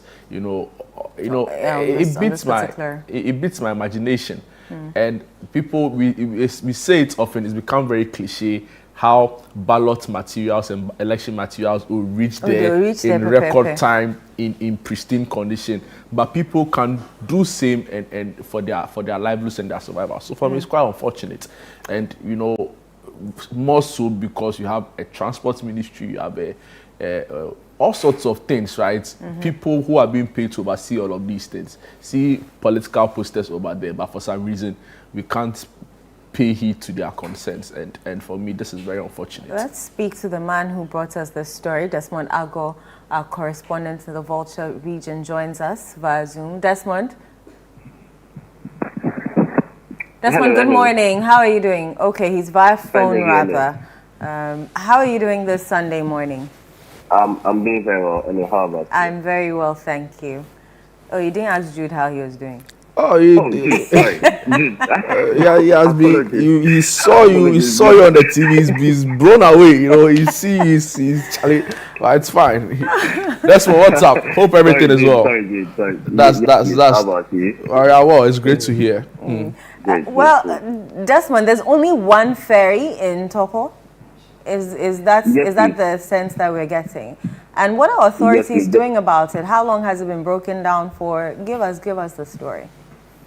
All right, thank you, Ernest. So, as you rightly said, there's only one ferry on the Volta Lake to transport people from Kpando Toko to Agodeke and Afram Place area in the eastern region.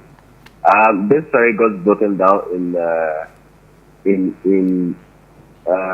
October, early October, and so for about 3 months now, they have the boat or a canoe, a wooden canoe, which takes over 100 people, approximately 120 people, have to sit in this canoe every day to cross from one end to the other.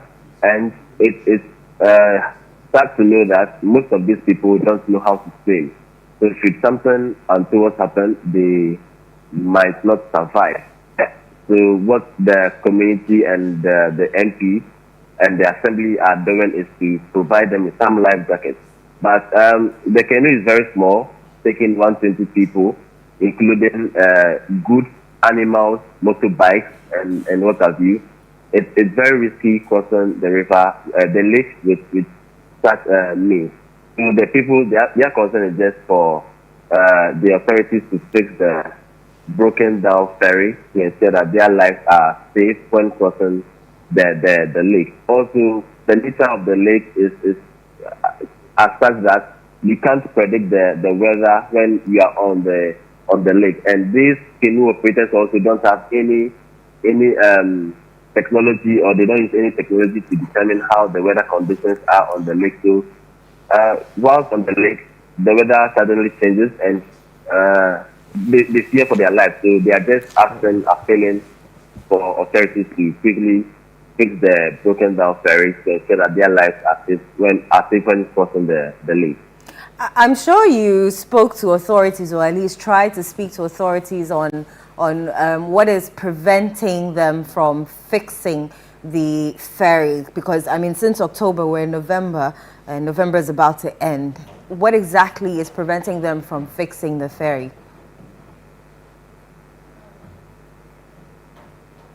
Hello, Desmond. So I think we lost Desmond. Yeah, we'll try and reconnect him on the line and get him some more questions. But to wrap this up, I think it's unfortunate that we've allowed this to go on for too long. Our authorities need to pay attention to it. It's just unsafe, right? Because like Desmond said, people are traveling with motorbikes. People have young babies. Baby. You know, and you're wondering how are you going to how do they places of distribute their convenience? jackets? Is it to women? Is it to children? It makes no sense. It makes no sense. And he did mention, remember you said they'll swim. He said some people don't know how to swim. Most people don't know how to swim. The point is that in Ghana there's no justification for having only one functional ferry on that lagoon all these years. There should be like 2 or 3, and these are the kind of transformational investments we expect. Did you say lagoon? Is the Volta River? The lake. Volta Lake. You know, so these are the kind of transformational, you know, ideas we expect our leaders to be taking on. Yeah. And talking about that, we asked the question earlier on where we were trying to find out from viewers what their concerns are. If you are just joining the discussion, we want to also throw the question to people. I mean, it was based off the Afrobarometer report around 10. I was going through it, and the numbers were quite staggering, right? Where close to 60% of the groups of people who say they won't vote or they do not intend to vote are young people. Right. So from 18 to 25 years, 19% say they won't vote. 26 to 35, 19% say they won't vote. 36 to 45, 13% say they won't vote. 45 to 55, 10% say they won't vote. You know, and the further higher you go in terms of age, the more likely they want to vote. And you're a young person, you've enjoyed fresh teachers. I don't want to take part in governance. And there are 700,000 of them. So maybe you can just delve into some of the messages and we can take it from there.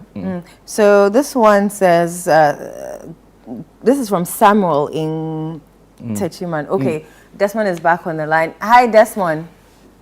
Hello. Yes, so I was asking whether authorities that you've spoken to or interacted with have given a reason as to why since October the ferry has not been fixed.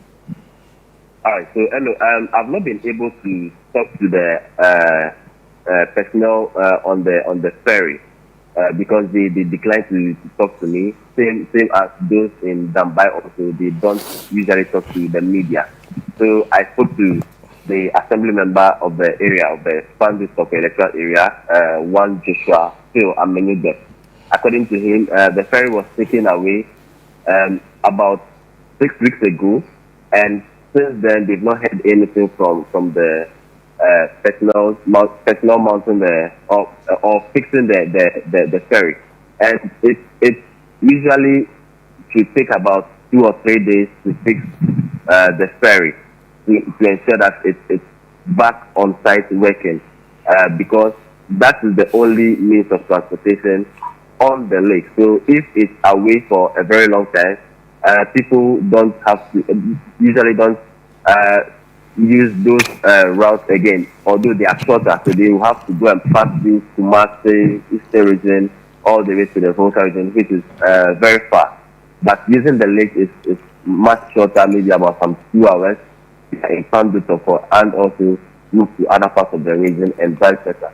So according to him, the authorities are not talking, and also I can't tell you on record what really the issue is with the authorities and how they are trying to fix the ferry. How many canoes are available to the people of Toko? Okay, so for now, there's only one canoe which also transports the people from Toko to Agodeke and their Franklin's area. And this is the same canoe which carries over 100 persons on each trip. So you can just imagine how crowded they will be in the canoe, and how if some are not wearing life jackets, if something bad should happen, how we are going to record a very high number of maybe casualties. And here lies the case too. There's only about 2 persons working on the canoe. So should something happen and we are trying to rescue them, only 2, at least only just 2 persons will be able to rescue all these persons, and it's going to be a very difficult task finding all these persons in the lake. So that's the situation at Sandusok. I see someone distributing life jackets in the video you sent us. How does he determine who gets the life jackets? Does he pick and choose? And I also realize that not everybody on the canoe gets a life jacket. Yes, anyway, but I can't really tell you how it is being distributed. But from what I've observed, I saw children and women and the elderly being given the life jackets, and those who are not able to swim are also considered in getting the life jackets. Anyway. I'm not sure if you took a ride on the canoe and whether you can describe it for us. No, please, no, I wasn't able to take a ride on the canoe. Jude, any questions? But I've been on a canoe before. I've sat on a canoe because the boat river before, and yes, you see, you can't predict the weather on the lake or the river. Definitely sometimes you see it very smooth, but getting to the middle or getting close to your destination, you see that the tides coming up and the wind blowing, and it's scary at times because you don't know your fate, and you being in a very small canoe, it's very dangerous. So anyway, it's very dangerous. Yes. All right. Have you sat on one yourself? Yes. Oh yes, please. Yes, I have. We wish you well, and please be safe. Thank you. Because this doesn't look like something that we should be tolerating at all. I don't know, but you get a sense that people do it because their livelihoods depend on it. Yeah. And you can't fault them. You can't fault them. You can't. But it shouldn't be happening in the 21st century, Charlie. You have transport ministry, you have railway ministry, you have all of them. But some way, somehow, people can move in a decent way in 2024. Since October, people have had to transport goods and services via canoe. Just baffles my mind. And then we're trying to get answers, and then you're not responding.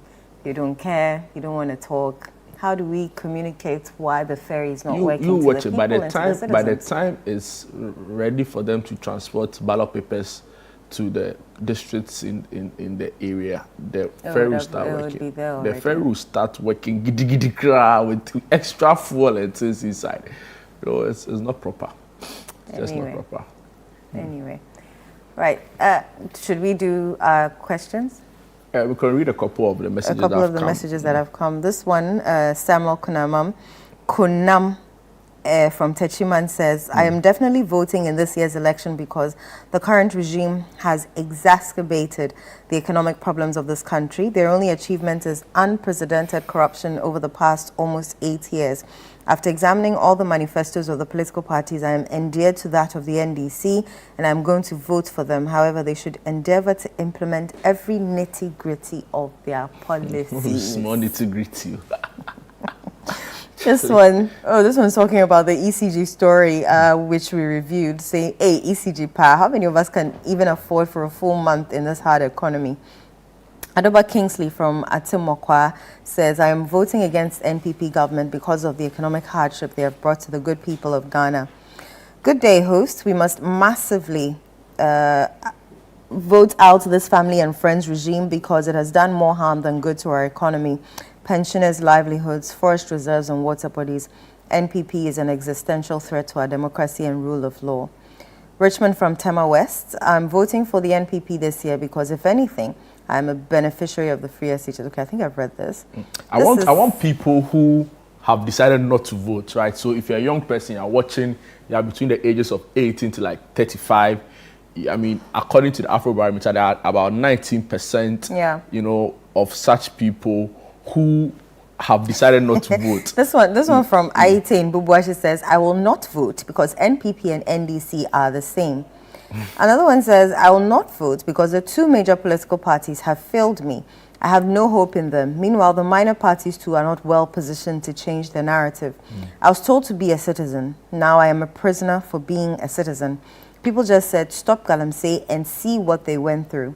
For me, I will use my time to go and look for food for my family rather than wasting my time. Even water to drink is a problem in the Toyiri, a suburb of Tamale where I live. Why should I queue to vote for people who have no mercy for me? I am angry. That's Adams in Tamale. Good morning, guys. Please, I am not going to vote because I don't see the essence of voting to make people rich while I will be suffering for 3 square meals. Our leaders are really wicked. God will punish them bitterly. I'm Evans from Kwai Estate. Good morning, Channel 1. I'm watching you live from the Upper West region. I'm going to vote for JM because he can develop the country. Hello, good morning. I'm for NPP because I applied for upgrading as a teacher since February and I have not been upgraded yet.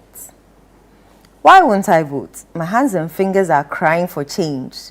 I'm going to video my voting live on on Channel 1 TV. I don't think it's allowed. Please don't do that. I don't think it's allowed to take photos and please videos don't of do that. your ballot. But please don't do that. We don't want you to fall short of the law. Another one, I wouldn't vote because the people we vote for always get the juicy part of the fruit. Would my child ever get the appointment that Mr. Safo Mafasan got on the SNP board? I wouldn't waste my time, thanks. Good morning, my name is Osman from Tamale South constituency. I'm voting for NPP because NPP has done so many things in the nation. Free SHS, a lot of infrastructure. Dr. Mahmoud Bawumia, inshallah, is the best man for Ghana. God bless NPP. God bless Dr. Mahmoud Bawumia. God bless Ghana. Jude, read some. I'm tired. This one says, good morning, very educative show. He says, good morning once again, please. I want the man, okay, this is someone very sorry. I'll vote based on the message of the candidates, and I think Bawumia has a superior message going forward. Muhammad keeps on telling us the problems without the solutions to them. Yes, the cost of living is high, so will he reduce price and services when voted for? He should come clear on that somewhat upon in Ekuapem Mamfe. This one says, I've decided not to vote, but I realize if I don't, some market women will select a leader for me. I'm voting in order to select my own leader, Mawen Yega from Tema, Committee 22. You know, Mawen Yega, I respect that I want to vote, but this whole narrative of if I don't vote, then a market woman, or, you know, it's often said in a very condescending manner. Market women also deserve a right to choose their leaders, right? So, yeah, you vote, respect we that. all feel the economy when it's not going well. We all feel it when it's going well. Yeah, so you don't have to agree with the person's choice necessarily, right? The question was posed today because maybe we need to just reiterate, because it appeared as though a lot of young people were indifferent going into the election. And when I even posed the question to you, you make the point that you would vote, but you're undecided. Right, so if December 7 comes, you are still undecided, then what happens? I might not vote. You know, so, but the point is that we need to encourage active participation in our democracy. And one of the ways you can do that is by being involved in the electoral process. Right. So people have to vote. So if you made your mind that you are not voting, I want messages that are from but Jude, viewers. You can't pick and choose. So whatever our viewers bring in, we'll really, no problem. But I'm just saying that if you are watching the show right now and you've sworn in your heart of hearts, Charlie, say you won't vote no matter what, I want to hear from you what the reasons we have are. one from our YouTube. It says, Hassan, peace. I'm hungry for a Sunday breakfast. I even wish we were voting today. My fingers are shaking for a change. Voting is fun. Harrison Akpo from Volta Pando. I'm voting for the Agenda 111 program. Have you checked XP? It's a lot on it, but I'll probably just leave it here. But you know, the point still remains that we want to encourage people to be more involved in our democratic process, which also involves voting. So the point is, go through the manifestos, look through what they are promising: job creation, economy, agriculture. Right? I earlier made a point that this is the most consequential election, especially for young people. We hear both campaigns talk about building up the digital infrastructure.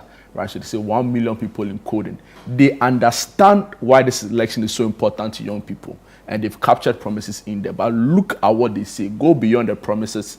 Look at how they intend to fight corruption, right? Government size and all of those things, and make a decision. So, you know, maybe we'll look at subsequent polls, but if the numbers don't look encouraging, we'll come back and plead with young people again to show interest in the election. This one also says, maybe this final message says, hello, Jude and Eno. Thank you for the good work you are doing. Well, thank you too. I'm still undecided on who to vote for. I've assessed their manifestos. I'm still not encouraged. We need a serious transformational change in a way that will bring a lot of relief to Ghanaians. I'm still going through, and I'll finally decide on who to vote for.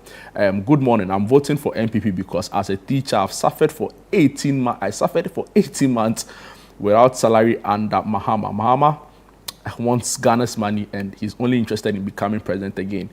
Good morning to you people. Change is coming. GM is coming. Gertrude Clenham from Agona Swedro. And finally, I'm Chris in Greater Accra, and I won't vote because these politicians have failed to take accountability for what they've used our monies for. Those saying NPP and NDC are the same don't know what they are saying. How old were they when they witnessed GM's government? If they did, they won't even listen to him. Baumia all the way. Vote number 1. Charlie. No, they say, I know, what touch of what? Right? But my point is, I don't really mind where you belong. My point is that I want you to be part of the process. That's my concern. And I'm not happy when young people are excluded from the process. 708,000 new voters. And a lot of them are saying don't vote. You know, it's some way. We'll take a quick break. When we are back, we have our food and nutrition segment with Enna Desua.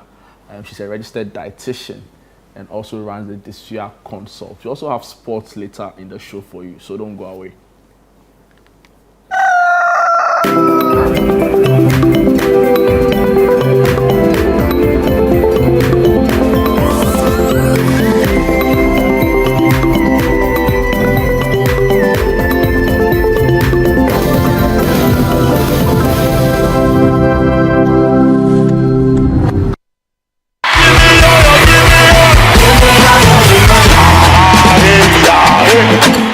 Ready! The Harvest Chapel International Overcomers Convention is here!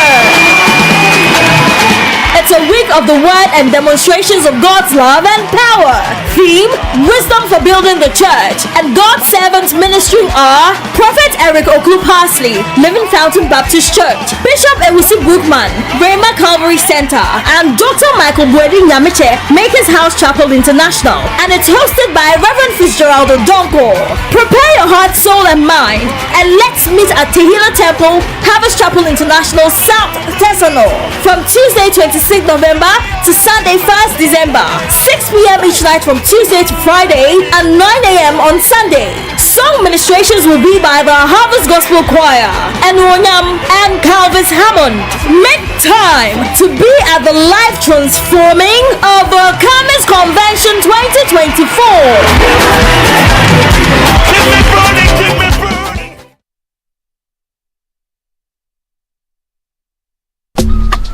Life is a celebration of moments, big and small.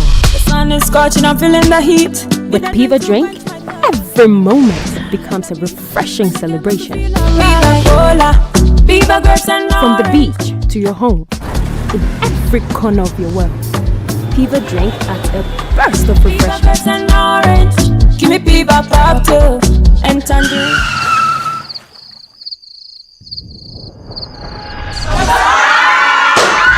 Celebrate every moment with Piva drink. Refreshment for every occasion. Piva drink, a taste you will love. P for Piva. This advert is FDA approved. Ho Ajia. Abba. My sister, no watch it today. Where is Ajia? Hospital. They tested her and found out she has malaria. Again? Yes. The mosquitoes are too many in this area. Why? Don't you people sleep under insecticide-treated nets? I don't do. Because I don't feel comfortable sleeping under it. Even the one I had, I gave it to my parents. Abba. The treated net really works, especially when you sleep under it every night and throughout the night. When you get it at fresh, dry it under the shade for at least 2 or more days. Like under the tree? Yes. Or any shady place that does not have direct contact with the sun. At night, ensure you tuck it in well under your mattress or mat. Leave no room for mosquitoes to enter. During the day, tie or roll it nicely to prevent damage. I see. When the treated net gets dirty, wash it gently with mild bar soap and hang it under the shade to dry. It can be washed 20 times and can last 3 years. Wow. Sew up every small hole you find in it. This is good news.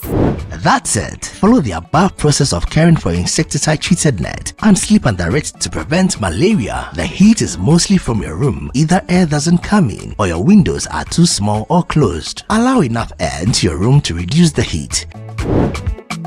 Hey, Ajia. Customer. I am so glad you're back. How are you feeling now? I have suffered. What malaria did to me, we should all do our best to prevent it for our own good life. Now, I sleep under the new insecticide-treated net I have. It is strong, it does not tear easily, and it works the same way. It's true. As for the pregnant women, the new treated net is given to us for free at the health centers. Let's all come on board Good Life to eliminate malaria now. Good Life, live it well, it's an everyday thing. This message is brought to you by the Ghana Health Service and partners with support from USAID and the US President's Malaria Initiative. Uncle!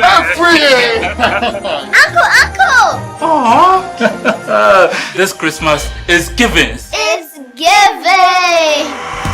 Are you ready, kids? Sis, is the jollof ready?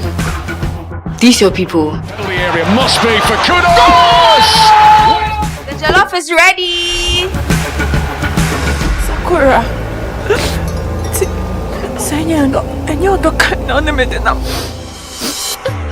I'll be right there. Sorry, the pepper from the jollof. Thompson, it's been an emergency. We need to step out for a bit.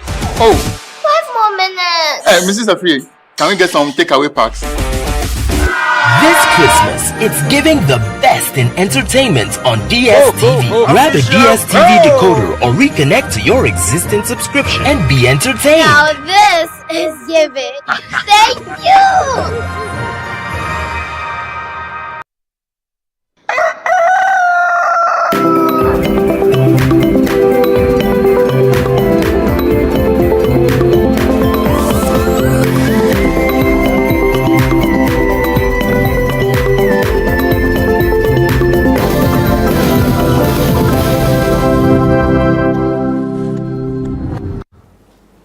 Welcome back. This is Sunday Breakfast. Just gone by conversation that focused on some transportation challenges on the lake in Volta region, how commuters are finding it difficult. Also brought to you excerpts of your messages you brought to us on the conversation around young people's interest in the December 7 election. But this time around, we want to switch it up a bit and focus on some dietary concerns. And today we are talking to our very good friend, her favorite on the show, Ifwa Desia Nomanyo, who is a registered dietitian, but we like to call her Enna here on the show. a conversation that's focused on dietary management of hypoglycemia. Sounds Charlie, big word, and I'll help us break it down. And I welcome to Sunday Breakfast. Thank you. Charlie, today you came with some way. Yes. What are you measuring and what are we hoping to calculate? So when it comes to dietary management, measurement is key. Okay, measuring what you eat is very important, so you can control a lot of the conditions we are managing. Wow. So that's that part of it. But I want to also say hypoglycemia. What exactly are you referring to? Okay. So hypoglycemia is when your blood sugar level goes below normal. Okay. You know, hyperglycemia, that is diabetes, that is when your sugars are always up. There's also the situation where it can drop below normal. That is often below 3.9. Okay. And when it goes below 3.1, then that is even more deadly. Okay. So in managing diabetes, you have to also be careful that you don't go below the normal. In trying to bring your sugar levels within the normal range, you also have to be careful so that you don't fall below normal. When it gets below normal, that's dangerous. Wow. Okay, so today we are going to know how to manage your diet so you don't go below normal. Other factors contribute to the blood sugar level dropping below normal. Exercise is one, the medication or insulin you are taking is also another. So whilst you are managing your sugar levels with diet, exercise, and medicine, you have to constantly be checking whether you are within the normal range. Wow. So below the normal range is what is called hypoglycemia. Wow. Okay. This past couple of weeks, on the health segment of the show, we focused a lot on diabetes. Type 1, type 2. Yeah. We looked at the symptoms last week, and today we've been focused on the complications with regards to treatment. And I even lie, listening to Dr. Kalsum, it sounded very serious and even scary in some parts. So it's great you're having this discussion, because then now we know what to eat and how to eat. And I hope this is the focus of the conversation. Yes, it is the focus. So maybe you can start with a little recap on the foods, right? Okay. Dietary foods that we should look out for or should be our mainstays when we have to treat diabetes. Okay. So diabetes or dietary management in diabetes focuses more on lean proteins. Okay. Having a balanced meal is the way to go. And a balanced meal focuses on lean proteins. So when we talk about lean proteins, if we are doing chicken, we are removing the skin. Okay, though the skin is the nicest according to some people. Fat tastes nice. Cooked or uncooked? Do you remove it cooked or uncooked? You remove it uncooked. I felt a stab in my heart. It's not that it tastes nice like that too. Yes, but don't forget, taste is acquired. Okay. Maybe just on the chicken, then we'll go further. Is it for all meals? So whether it's like your chicken light soup, you still have to remove the skin. Okay, if it's so wings, some parts of the chicken you cannot remove, like wings. So when you are used to lean chicken, you will not enjoy wings. Okay, because wings is more skin than the lean meat, so that is unhealthy. But we enjoy. I just wanted to clarify that point. So wings out, and then the thigh you can easily remove before it goes. And after you have removed the skin, there are some fat on it. You still have to take your time and remove them. Okay, when you add it to your soup or you steam them and use the stock to prepare your meals, the fat is still in there. So if you decide to remove the skin before eating, because you have cooked with it, you are doing cause 90. Okay, so you remove it. If it's goats, that is why red meat is a once in a while thing, because you can not easily remove the skin of goats. So once in a while, yes. Kebabs, you know, they will skewer the skin and the fats, everything. So these things are once in a while. But for healthy eating, paying attention to some of the complications Doc was talking about, when you have that in mind, you will quickly remove the skin because you don't want to go there. Nursing diseases are more difficult, so healthy eating is the way to go, especially when we are entering into Christmas, when everybody is going to indulge. Let's enjoy the healthy way. Okay, so protein should be lean, fats should be good sources of fats. Okay, so the type of oil you are using, how you use it should be healthy. Okay, carbohydrates should be whole grains. Okay, fruit and vegetables should be more vegetables than fruits. Okay, because of the sugar content in the fruit. Our smoothies, that will move me here sometime, should be more vegetables than fruits. Vegetable smoothies? They are nice. So like carrot or because definitely no cabbage. Definitely no lettuce. Maybe dandelion. I saw someone do dandelion juice, but that's not even a vegetable. But lettuce is good.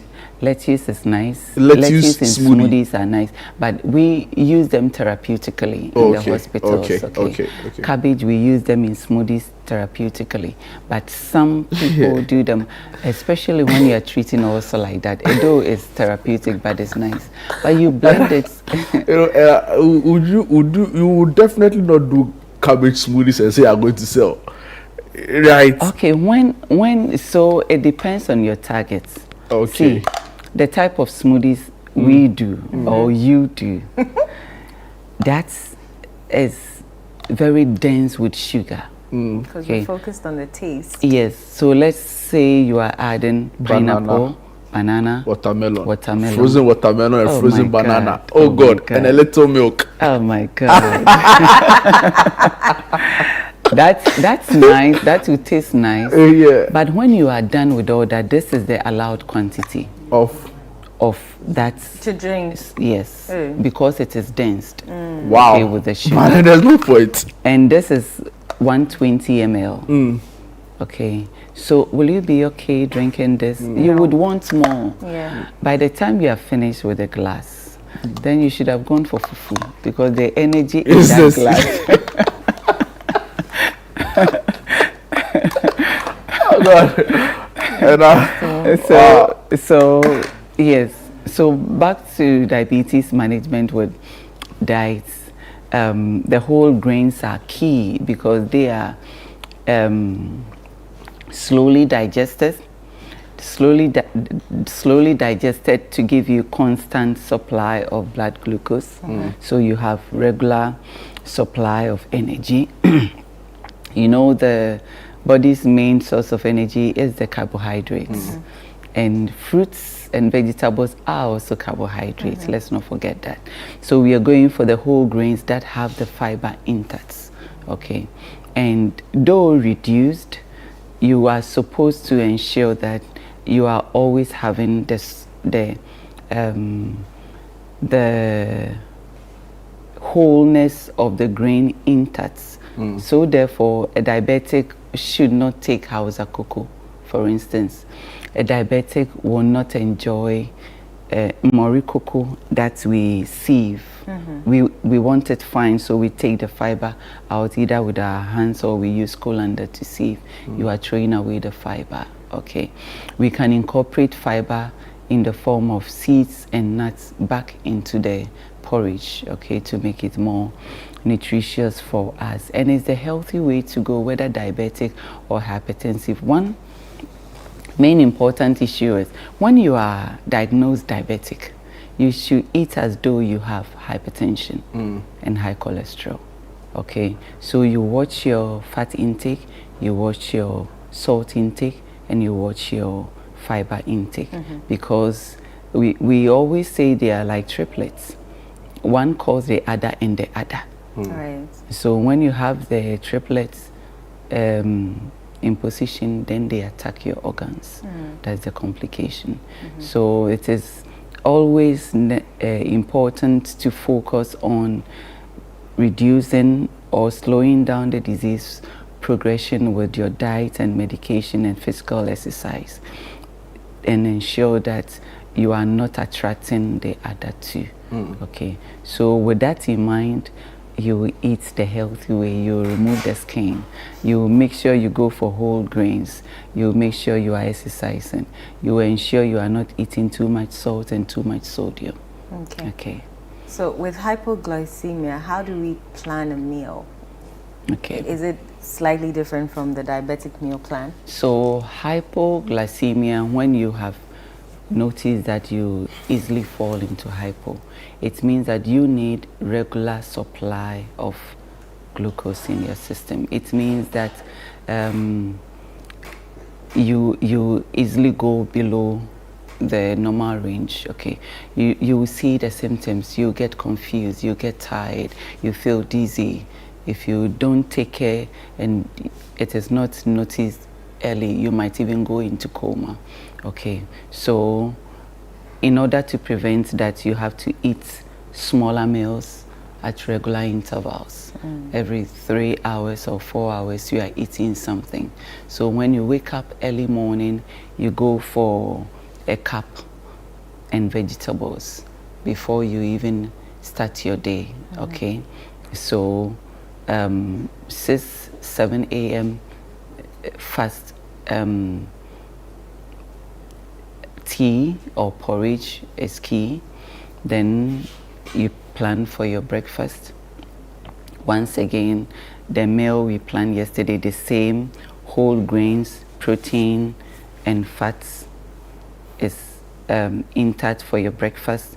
Snack, AM snack, that is between lunch, between breakfast and lunch, so you take a snack. Okay, that snack should not be just an apple. So if you are taking an apple, apple with Greek yogurt is nice, okay, because it should be balanced. It shouldn't be that simple sugar. Okay, so apple even with granite paste, have you tasted before? I have. It's actually very nice. Good. Somebody will say like, "Oh, but can be like that." Or you can make your point. It's very nice. Mostly when I introduce that to patients who haven't tried before, hey, granite paste na apple, that's.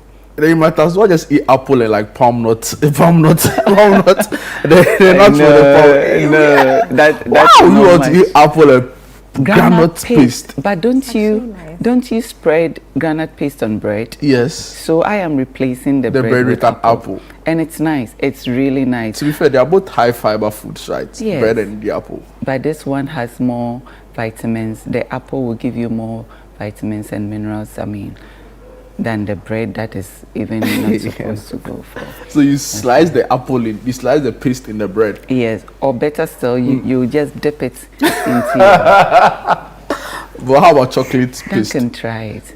Chocolate, no.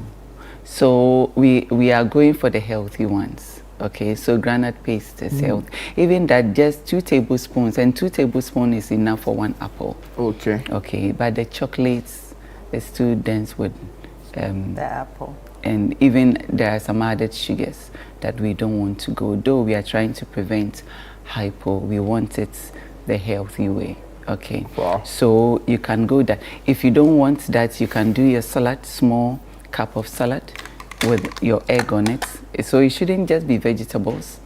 It should be vegetables with protein. And you know, have you tried Greek yogurt salad dressing? It's nice. It's nice. It's nice. Oh my God, it's very nice. It's Jude's expression for me. It's like, you know, I've not even finished absorbing the Ghana pasted apple. You know, I'm still battling internally with my system to make sense of it. Then I am passing somewhere else. Right? No, you know, it becomes difficult when you have to eat your vegetables dry without dressing. Yeah. But they are healthy salad dressing. I think next year when we come, we will do more of practical stuff. Viewers will try at home and give us feedback. Sure. This Greek yogurt salad dressing is very nice with a little cinnamon and how about vinegar? Yes. What about olive oil dressing? Yes, olive oil dressing is also good. Olive oil with a little ginger, garlic, whatever spice you want to. Just a tablespoon on your salad is great. Okay, you will enjoy it. But Anna, this 1 cup will not be. You will not be satisfied. Okay, so when it comes to salad, we don't consider because you don't have a lot of energy in there. You have the fiber, so you can eat as so much you can as you eat as that is when you can cheat. No, okay. Okay, but then when you are cheating with salad, ensure when you are diabetic, ensure you don't have too much carrot and beetroot in there. Okay, let your carrot and beetroot be very small because they are the dense vegetables. They have more sugar. Okay, so then if you are blending, if you are doing beetroot, if you are doing smoothie and you are blending beetroot with carrots and pineapple, what are you drinking? Wow. And there's a message here for you. It says, good morning, Edna. Please, rice used to be my favorite, but lately when I take in rice in any form, I begin to experience pains in my arms and lower part of my legs. Could this be attributed to some kind of diabetes? And this is messages from Hassan in Wa. So I'll ask Hassan to go to the hospital for further assessment, but you know, before you go, if you have noticed that rice gives you this, then your body is your best indicator of what you have to eat. I can take apple. Apple is known to be good, but somebody reacts to apple. That is the uniqueness of your body. Rice in a healthy meal, we will reluctantly do rice anyway. So if you are reacting to rice, that's even good. I mean, find a better alternative, yes. But with the other, with the type of symptoms you are showing, you need further assessment for us to know what is actually the case. So you recommend that he goes to the hospital. Yes, yes. How much rice should we be eating with your cups? No, there's no part. And around there can't be part. It can't be part. And I can't be part. Before the way I'm looking at it before you start, we beg you. We beg you. We beg you. We beg you. So for people like us who don't have, who assume we don't have diabetes, we will easily go for a scoop of this. And then have about 2 cups of this as your rice, as your vegetables. But a scoop of this for your rice is okay. People are not happy with you in the studio, cry. But you know, and the thing is that, so let me tell you. So the thing is that people actually take a lot of the things you say seriously. Yeah. Right. So you know, and it's a lot of things you say.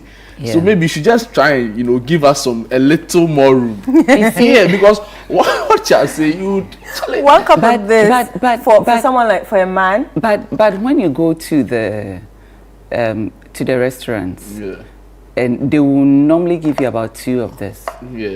When they give you more vegetables and healthy protein, are you able to finish your rice?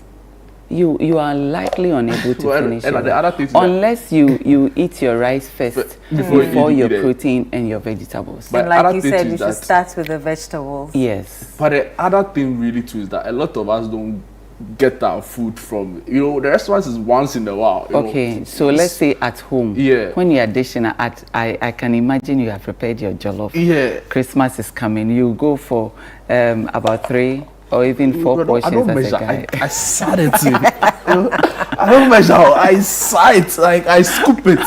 So wait, wow, and it's serious, and this is the healthy option. And you know, we will mostly go for rice the white way. Yeah. Okay, we go for the polished rice, and we will mostly at home not eat our jollof with vegetables. Even if we will eat with vegetables, just a little, because I know nane boy eating. And it's also because we don't like vegetables. Yeah. So we will end up eating a lot of the rice. And even if it is plain rice, we will eat it with a lot. We will eat it with just a little stew, and the stew is gravy, all kind of gravy. So you will not even take a stew like this to eat rice. What try you look for something like this to eat, and that is smooth vegetables. It's gravy without any vegetables. So you are in a haste to eat the rice. Okay, try this at home for this Christmas. I am the messages are coming thick and fast because you know Molly Yebu Kelvin sends a message.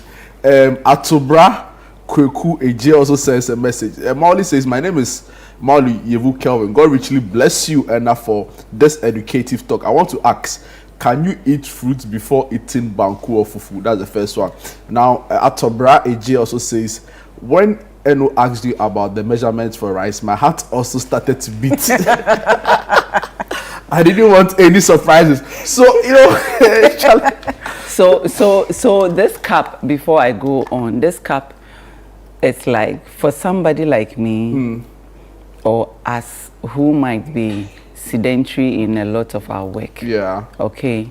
This cup will not be same for a very physically active person who is eating and on the go. Okay. Right, cool. So your level of activity would determine the amount of rice you are eating. Okay. So it is not a one size fits all. Amazing. It depends on amazing. Mm-hmm. So about this question, eating the fruits before the banku. Yes. So when you are eating your fruits before your banku, then you are counting your fruits as parts of your meal.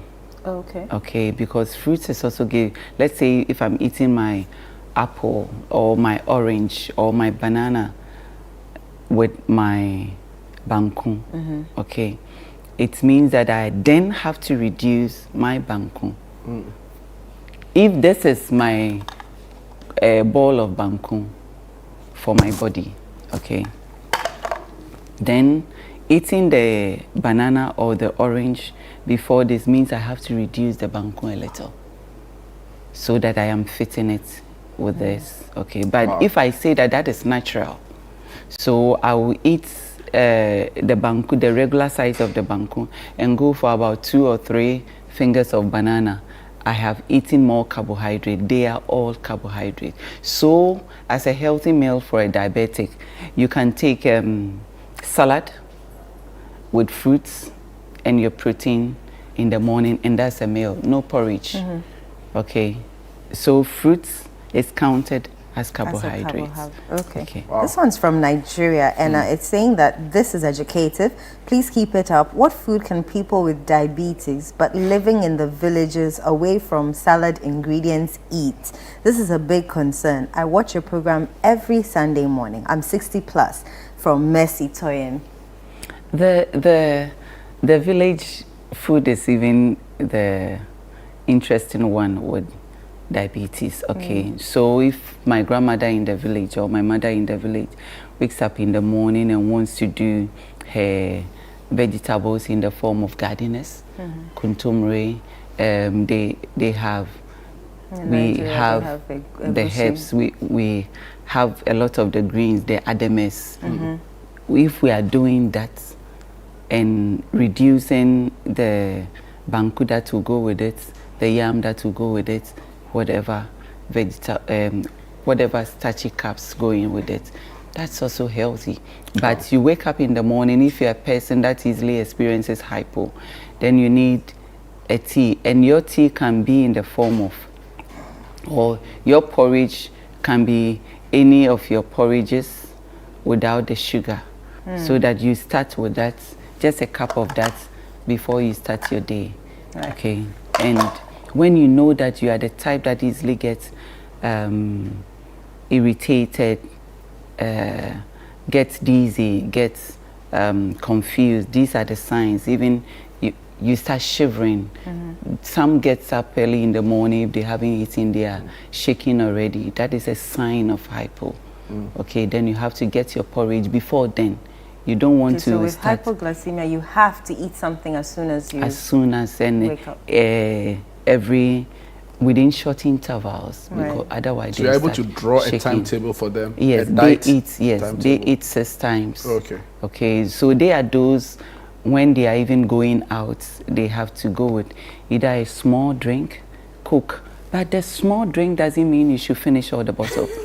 Okay. Interesting. Yes. So when you are seeing the symptoms, even before you have to take the fruits, but when, let's say something has happened and you forgot, you haven't eaten and you are shaking, if you have chocolate, that is when it is allowed. You can take 1 or 2 or 3 of the small cubes. Okay. When you even have toffee, the hard, you just lick 1 or 2, 4 before, so that you need something quick, a quick energy. When you even have simple sugar, the table sugar, yes, you put 1 tablespoon in water and drink by 15 minutes time, 30 minutes time. Yeah. So you need it's a very serious condition. It's a very serious one. So with that, you also have to let the people around you know. It's very important. Yeah, so you can't do long journeys and things without having like backup food or something on you. Yes, when you are diabetic, when you are traveling, packing your meals with you is very important. A lot of messages here for you. I know. This one, hello, I'm Nathan and a diabetic. The problem is the cost of living now and prices of healthy veggies. So, yes, cost of living and prices, some way affecting us all. But you know, can you also say you not buy your medicine because of, you do everything to get your medication because life and health comes first. Okay, so the veggies are very important. Without the fiber, you will easily run out of energy. Okay, because they give you the constant supply. They ensure that the fiber ensure that you have slow release of glucose in your system. So if you are going for the refined ones, you easily fall into the complication doctor was talking about. Okay, so making sure your sugar level is controlled and stays within normal as a diabetic is very important. You make all the sacrifices. Which one is the normal range? Someone is asking, Hakeem in Fuful, so he wants to know the normal glucose range. Okay, so when you wake up morning, below 7 is the key, but not below 4. Okay, so when you are getting 3 point something, you know that, no, let me quickly eat something. Okay, and when it comes to hypo, even a healthy person can also fall into hypo. When you don't have diabetes and you haven't eaten for long and you see you are having a slurred speech, you are getting dizzy, you need the energy because that's the main, when you are going to exercise as a diabetic, when you are going to exercise, you have to ensure you have taken a snack, not a heavy meal. A heavy meal you cannot exercise. Maybe but a getting banana. a healthy snack, a banana with your peanuts, either in a form of paste that Duncan doesn't want to hear, or or your apple or your salad. If it is, diabetics are not supposed to do smoothies. Okay. I want to... Not even vegetables? Yes, because you have mechanically started the digestion before you drink it. Okay. So that will give you fast release of blood glucose. Okay. What we are trying to do is a slow digestion. Right. Giving you slow release of energy. Right. So that constantly. But if you blend it, some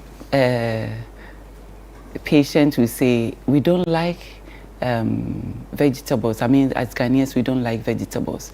So the only way we can eat the vegetables you are asking is to blend it. When I blend it and I drink it, so please.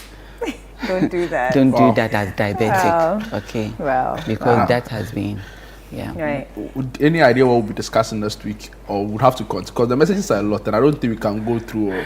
Right. So, for example, Desmond Greda Estate says, please ask and if it's true that the nutritional value in our foods now has reduced, and whether we need to add supplements to our food. This one wants your number. We'll need this kind of education for our gym at Amrihia Fitness Center. I'm sure you're available to do that. Yeah. But to come with, I have gyms that of course. Go to. So, and give us your where they can find you, number, social media, so that we can our viewers can reach out to you for all their concerns. Have we done the 30 minutes already? It's only, but you have to issue a disclaimer that it's only here that they get free advice, you know. So if I were you doing the listing, I'd always send my message here, because if you call Henna Disia Consult, I'll pick up the call and I'll tell you the price. It's very necessary. It's very important.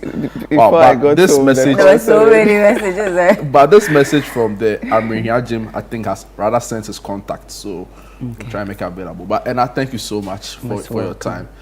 You're welcome. I am forced to come next week. Maybe we have to continue this discussion. Yes, because if the messages are anything to go by, yeah. Good morning. And thank you so much. When we return, we have sports, and like the boys will say, the greatest game, the greatest league in the world. No, whatever.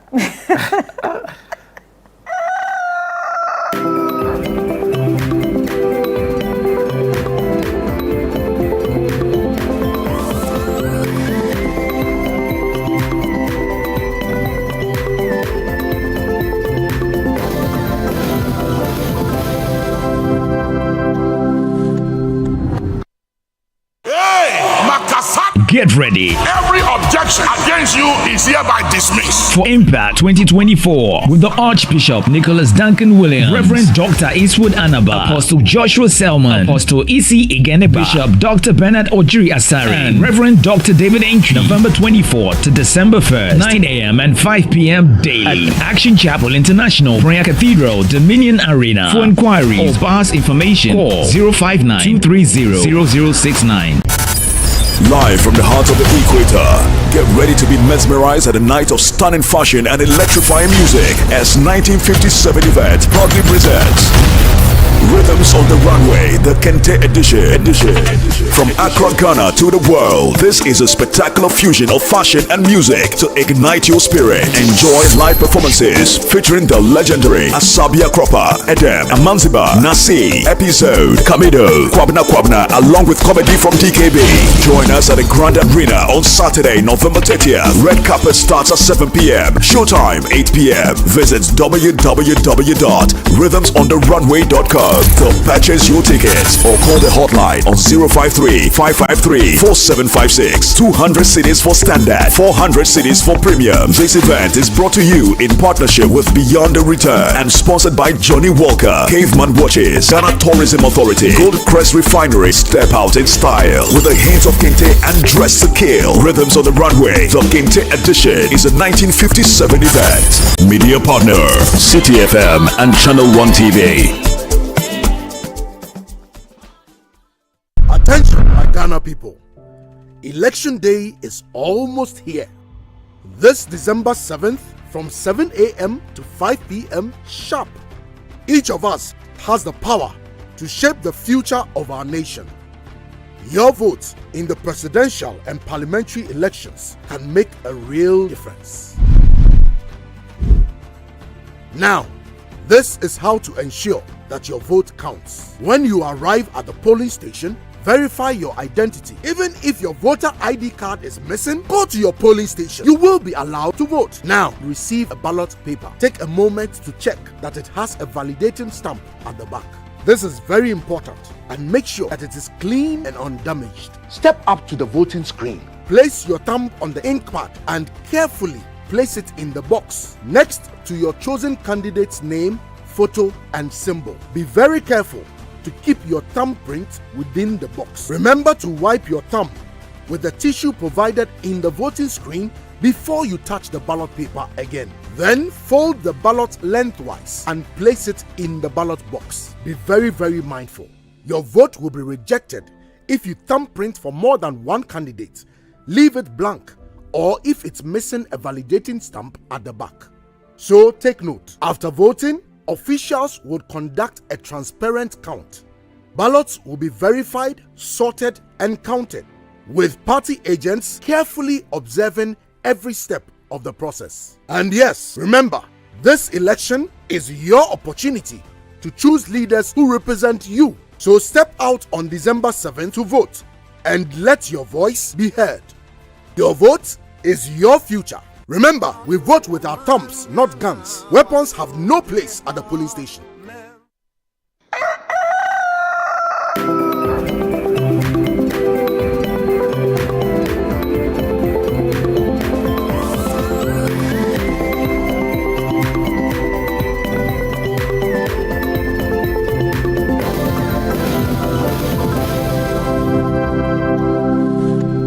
I'm trying to compliment which is, and it wasn't even planned.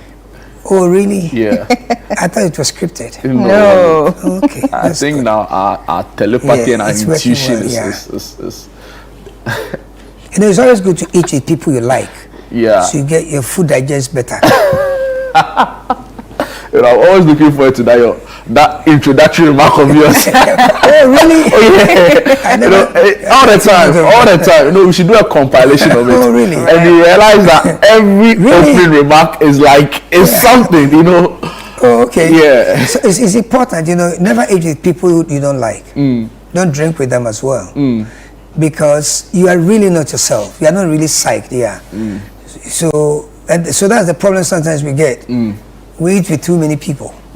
So we should watch for that, you know. So. Wow. All right, today we are discussing strong moral standards and structures and also endurance, you know, in children. Endurance sounds like a very big word for children. Yes. Yesterday on the show, we had a conversation during the home improvement segment where we're looking at child-proofing your homes, right? And in the course of the conversation, you realize that, you know, children are very inquisitive. They want to go way beyond the parameters set for them, right? And now we are talking about the other side of it, which is building endurance in them. So maybe we'll come to the moral aspect of the conversation, but let's just start with the endurance bit of it. When we say endurance in children, what are you referring to and why is it important? Because life is not going to throw pebbles at you. Life is going to throw nasty rocks, and it's going to hit you every chance it gets. So it's important that you bring the child up that way. You know, you love your child. As a mother, you love your kids, and as a father, you love your kids. All of us here, including our technicians, we are potential murderers and killers. Because see how cool she looks. Yeah, let her have a baby and let her see that you are on the verge of taking that child's life. It will amaze you. She will do everything, am I right, to protect that child. She will kill to protect the child. So that thing should not be the ultimate. You must raise strong children because society is not soft. And society is not holding a candle to your child. It's a tough world out there. The only place your child enjoys the safety and the protection is within your range, your home, where you are and all that. But out there, it's a tough world over there, you know. And that is why you must put the discipline with the children as early as possible. That is why if it's possible, if you're not pregnant, if you're getting pregnant, you must know the kind of things you encourage to go on in your mind. That's why sometimes they will tell somebody, look, your wife came, her pressure is up, the diabetes, okay. And when they do that now, they will ask the woman, how is it with your husband? Are you going to work? What's going on in the workplace? Because they feel that your mental state affects you. What affects you will affect your child as well. So, yeah, so it's important, and that is why these things, putting up these strong children who will survive, is the reason why you start with them to listen. Like I said a few weeks ago, they must learn to listen. They must learn to sit and wait. It's part of the training. You don't have to just go. You know, look, when I was coming this morning, I used, I was coming, so I said I'll hit through and climb Kokompe and take a turn. It has stopped. This guy is coming from Akraka area. It has stopped. Cars have stopped. He just flew through. Wow. Because it's not enough that you have green to go. You must ensure the guy who has the red has also stopped. Whatever happens, if there was an accident, chances are the one who has the right of way could get more injured, because in terms of velocity, this guy has built that momentum and is coming at maybe 70, 80, 90 miles per hour. You are just trying to keep with 15 kilometers. It's flying right into you. So it's not enough to have green to go. You must also be sure that red has stopped. And those are the things that we're talking about. Having the tough height and the tough side. And then, look, you can't be a baby forever. When I was a child, I spoke like a child, I thought like a child, I reasoned as a child. But when I became a man, see, became because it was processed. Not because you could have a seed that will impregnate a woman, or you can have a seed that can receive and you get pregnant or impregnate somebody. But you have to have the structures in place. So when I became a man, I put away the childish things. So you're going to have to grow, and the Bible talks about it in Isaiah chapter 40, verse 27, and it says that what? Mount up with wings. They'll mount up with wings as eagles. What will they do? They will walk. They'll run and not be weary. They will walk and not faint. There are levels and there are stages in God. So the same way there are stages in life. So we must teach them tough things. At a point, you have to let a child learn to start washing the socks. It will never be clean, but they are learning. They are playing with you. They are learning something. So you should teach them. You've seen clips on the internet of 5-year-old kids who are sewing. 6, they are sewing. That is somebody say they're learning to cook. You see all these Chinese kids in their schools. Whilst we are doing 1x1 and all that, they are there doing practicals. They are learning. So we must toughen them up. And it's agonizing, but life doesn't determine when your parents will die. It's not about age. So you can't have. You have to train your children and be sure that as early as possible you prepare them for a life beyond you. If God is gracious enough and you're around them, praise the Lord. The life beyond you, that's what you have to do. First thing you need to do is put those structures in place for them. And look, nobody likes an indisciplined child. No, look, there's nothing more lethal, more irritating than an untrained child, especially when the mom or dad is a key figure, an important. You're in your office and kids come around, and there's a particular person when the kids are coming, you're like, oh no, but you have to keep up. Be a British and keep up their appearances. So it's important to put in structures. Teach them this, teach them that. They have to learn to wash their cups. The maid is supposed to assist, not lead. So at a point, they have to learn to do some of these things. There are homes where one person will go and wash, but it's important to teach them. At a point, they may not need to do it, but they need to know how to do it. There's nothing more beautiful than having a house, a lady in maybe a house help who does the cooking, who thinks that the girls in the house don't know how to cook. And then one fine day, she's not well, and then to a surprise, the girls in the house, they're schooling and all that, but they know how to do their job. So it's important to teach them because, look, here's the sad thing. Most of us go for maids and some of the house helps. And you know what? They benefit from us than our children. Because our children are Ivy Leagues kind of kids. We leave them, they don't do anything. This girl who comes, the first gravy, even a cat will not eat it. Her 10th gravy, and my dog will reject it. By the time she leaves, blindfolded, she'll cook better than all the qualities of your children put together, because she's the one doing the work. That's sad. You don't know. We don't think that's what we are doing, but we become repetition. So we are reinforcing. So she's learning how to do it. Sometimes we don't let our kids wash our cars, and then one day they wake up and there's something in the office and they say, "Oh, can you wash the boss's car?" And you know that this boy Charlie. Because every boss who has somebody who tunes his car well will keep him on the job. So we need to teach children some of these things. And it starts with your room, keep your room clean. Teach them to do that. It doesn't mean every day. We are not perfect beings, but they need to know how to do it. They need to know that they can do this, they can do that. A time will come, you have to make sure they know. See, you don't assume your child knows how to brush because it's 10 years. Because even sometimes we get surprised at how the teachers to brush, even today. So we must teach people things. We mustn't assume age and time educates. It educates to a certain level, but it doesn't educate into certain areas as well. So you need to teach people right. Look, they even say there's a way you have to comb your hair. There's a way you don't do it anyhow. There's a way you have to do this and do that. I mean, fruit juice. Okay, like those fruit juices, right? You know them. I don't want to call their name, but okay, like Don Simon and the other ones, series and all that. Okay, so all my life I pour it. Right. Then I found out I was pouring it wrong. You're pouring it wrong? Yeah, because that's what everybody does. Yeah. Everywhere I've been to, 7, all those so-called classic events and A1, service, they all do that. And I found out, the way, that's why the thing spills. When you take the full thing, there's a cork at the top. Yeah. You notice it's never in the center, it's tilted a little bit to a certain side. Yeah. So if it is here, if the opening is here, that's why we pour it this way. Yeah. That's not how you pour it. You have to pour it this way so it will never spill. So there are things you learn in time. So let's understand the value of education. And we assume, so it's important when you get a house help, you don't assume, and that is one of the problems. A man learns your taste as the wife. He learns to eat what you eat. The lady are served in different homes, but when she's in your house, train her how to cook the way you want your husband to eat or your kids to eat. Your messages are coming already. People are wanting to find out more. So if you are watching right now and you want to send a message, you can do so via WhatsApp number 0204 033.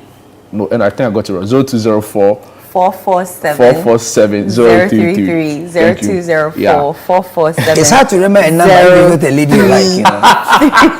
Very hard. Back to our conversation. I'm laughing so hard because I can't dispute that. Oh yeah. Back to our conversation. How do you build, these characters in children? Honesty, values hold so much. Yes. One of the things that has lowered the quality of life is the way men have been put down in the society, and men have allowed it. That is one of the problems. To reverse it, we must give respect to men. Look, and I'm not undermining ladies. I've always been very close. Anybody who knows me, to my mom till she passed. And I'm a lady-oriented person, so I'm always for them. So if I speak fairly. You see, when I bring, it's good. God knows why it's a man and a woman who has to bring up a child. I don't dispute it. But we also know that sometimes the mother will not be there or the father will not be there. But ideally, both of them must play a role. Now, it doesn't. It should always go beyond the relationship the man and the wife are having. Things may be bad between them, but when it comes to the kids, they must have a united front about it. Why? Simple. Look, we need to understand that averagely, a woman's duty, a woman really will raise up, a mother will raise a daughter to be a woman. A mother, she will raise that daughter to be a woman, and she will raise the son to be an adult. That's what she can do. Pamper them, be tender. That is a feminine, that's her role. That's what she does best. Raise the daughter to be a woman and raise the son to be an adult. She's done a job. Make sure that they are good with their meals and everything, because they have to be healthy, So the more you know about cooking, what will help your children, know about their blood groups and all those things. Both of parents should know. But somebody holds one area more than the other. The mother holds those areas. So she raises the daughter to be a woman, raises the son to be an adult. That's a job. But the man has a job. You know what the job is? It's the duty of the father to turn that young woman, the young lady that the mother has made a woman. It's not the father's duty to turn her into a lady. That young guy, the mother has raised to be an adult. It's not the father's duty to turn that adult into a man. How do they do that? Yeah. Okay, good. It's very simple. The father is the one who puts in discipline. So that discipline is done over a period of time. The way your daughter sees you respond to how another lady, as she's growing up, the way she sees the father speak about somebody's dress code, the way she see a father's posture about an elder or a senior person or a cousin, a niece or whatever, how she dresses, the way, without even talking to the daughter, the way he sees the father's discipline about those things, without sitting to teach her, she's being taught. Right. A few moments when he sees the father call the mother's attention that, pull your dress down because it's showing. So, no, I said, check. So she's learning. So it's the father who turns, and then what? Maybe you're watching TV. It's like, what kind of foolish thing is this? How can this girl? I mean, has she got a father in the house? How can she be doing this? Talk about all those. Or sometimes when he's coming, when dad is coming home and she sees that mommy may be standing outside and says, hey, let's go inside, he's coming. So the father turns that woman into a lady with high profile morals. So is the father will turn that girl, that young woman, into a lady because she has discipline, she has courtesies. I have known ladies, and I'll tell you this. Almost every time a lady, you are interested in a lady and she's going to throw a caution, it's never about the father. And so it's never about the mother, it's about the father. Look, you check it, and he's laughing. You know why? He knows it's true. He knows, and this one is also laughing. He knows it's true. So the father's presence is key. So a lady's life, her character, her morals, she's a lady because she's a woman because from 13, 14 going, she's having a period. She's a female, her breast is coming up, but that's a woman. This is the father's training, the father's presence that will turn her into a lady. There are homes where the father is a drunkard, but the daughters will not misbehave because the 10 minutes of sanity, you get punished for it. So it's the father who will raise that woman into a lady and put a value. So in many ways too, when it's time to give out Asu Sika or whatever you call it, that should get a lot. No, that's the brother. No, that's the brother. Yeah, Asu, Yeah, the father should get more. So he will turn it. So if you are going to get a woman, check the level of a father in a life, and that should also determine how, so that you negotiate for the price. If you see that it's a high, the father has really look. It's not difficult. You can know how well the father has influenced the family, the daughter. So that is for the daughter, and then the son. The father puts in. Trains that young adult the mother has raised. Is the father now who takes that young guy and turns that young adult into a man. How? By discipline, by teaching him to be very decisive, so he doesn't run through 1,000 girls, by teaching him to be very decisive and to have integrity in his structure. Then he becomes a man. So the mother has that thing to feed them, position them physically, make sure they are fine and all that. When you are sick, you don't want your father, you yearn for your mom. So that is a role. So that is the role they have to play. So it's a very crucial issue when men are not at home. So, and in the same way, you lower the standards. I don't know what they've heard, but you lower the moral and ethical standards.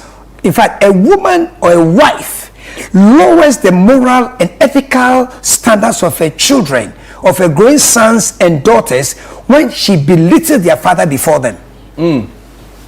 Let's take a breather here and just let us sink in. Then maybe you want to just repeat it again, that line again. You see, well, I'm just saying, so let me say what I'm saying. I'm saying that whatever happens, understand this, that how a mother, or if you please, a wife, treats the father before the sons and the daughters, who she has turned, the daughters she has turned into women, and the sons she has turned into adults. How she deals with their father into their hearing and in their presence ultimately impacts on how they respond to him. So if your father is reinforcing a level and correcting them, that is why in the Ghana home, when the girl or the boy goes and creates a problem, the father will say, oh, no, guys, and when the family sits, when the child is off track, the man denies the child, not in terms of being the biological father, but it denies and it disassociates himself from the behavior the child had, because he may have put in place or made effort to put in place actions and structures to prevent this. And so many times men are, you see, they handcuff a child and the man is there with his fufu. He doesn't even blink because he saw it coming. And men see it coming. So God bless those women. No matter your issue with the father, because you guys are very emotional, you know, separate it. Because that boy's future rests with the discipline. Knowing, look, we used to go and play, knowing that, you have to get home before 5. Because daddy will be home. You have not sinned, though. You have not stolen. You have not armed robbed. You were just not in the house. Why were you not in the house? Are you going to even explain? So it puts in some discipline that everybody, if it's Bernard, if it's something, everybody can work with you. So it is the duty, and it is important that the parents learn not to allow the differences to impact what they're doing with their kids, because it's the father who turned that lady. So look, any place, any lady, if you date a girl who has a father around, or in some cases a fairly level-headed senior brother, you will see that they will hide you. The mother will get to know you. They can hide you from the father. They will hide you from some of the brothers. I mean, we know these things. We do these things. I like the laughter in the studio. All the men know this. You call a lady and she's telling, "No, can you come before 7? Because my father will be home by that time." You are not going to make love in her house. She doesn't want it to be seen. Yeah. And sometimes, and I understand the mothers can be more accommodating because, the tenderness must come, but the discipline will be there. You go into a home and nobody tells you, that, Charlie, this girl, I better stop her, because if I joke with this girl, this man, I'm in trouble. So I think the parental balance. I look upon your countenance.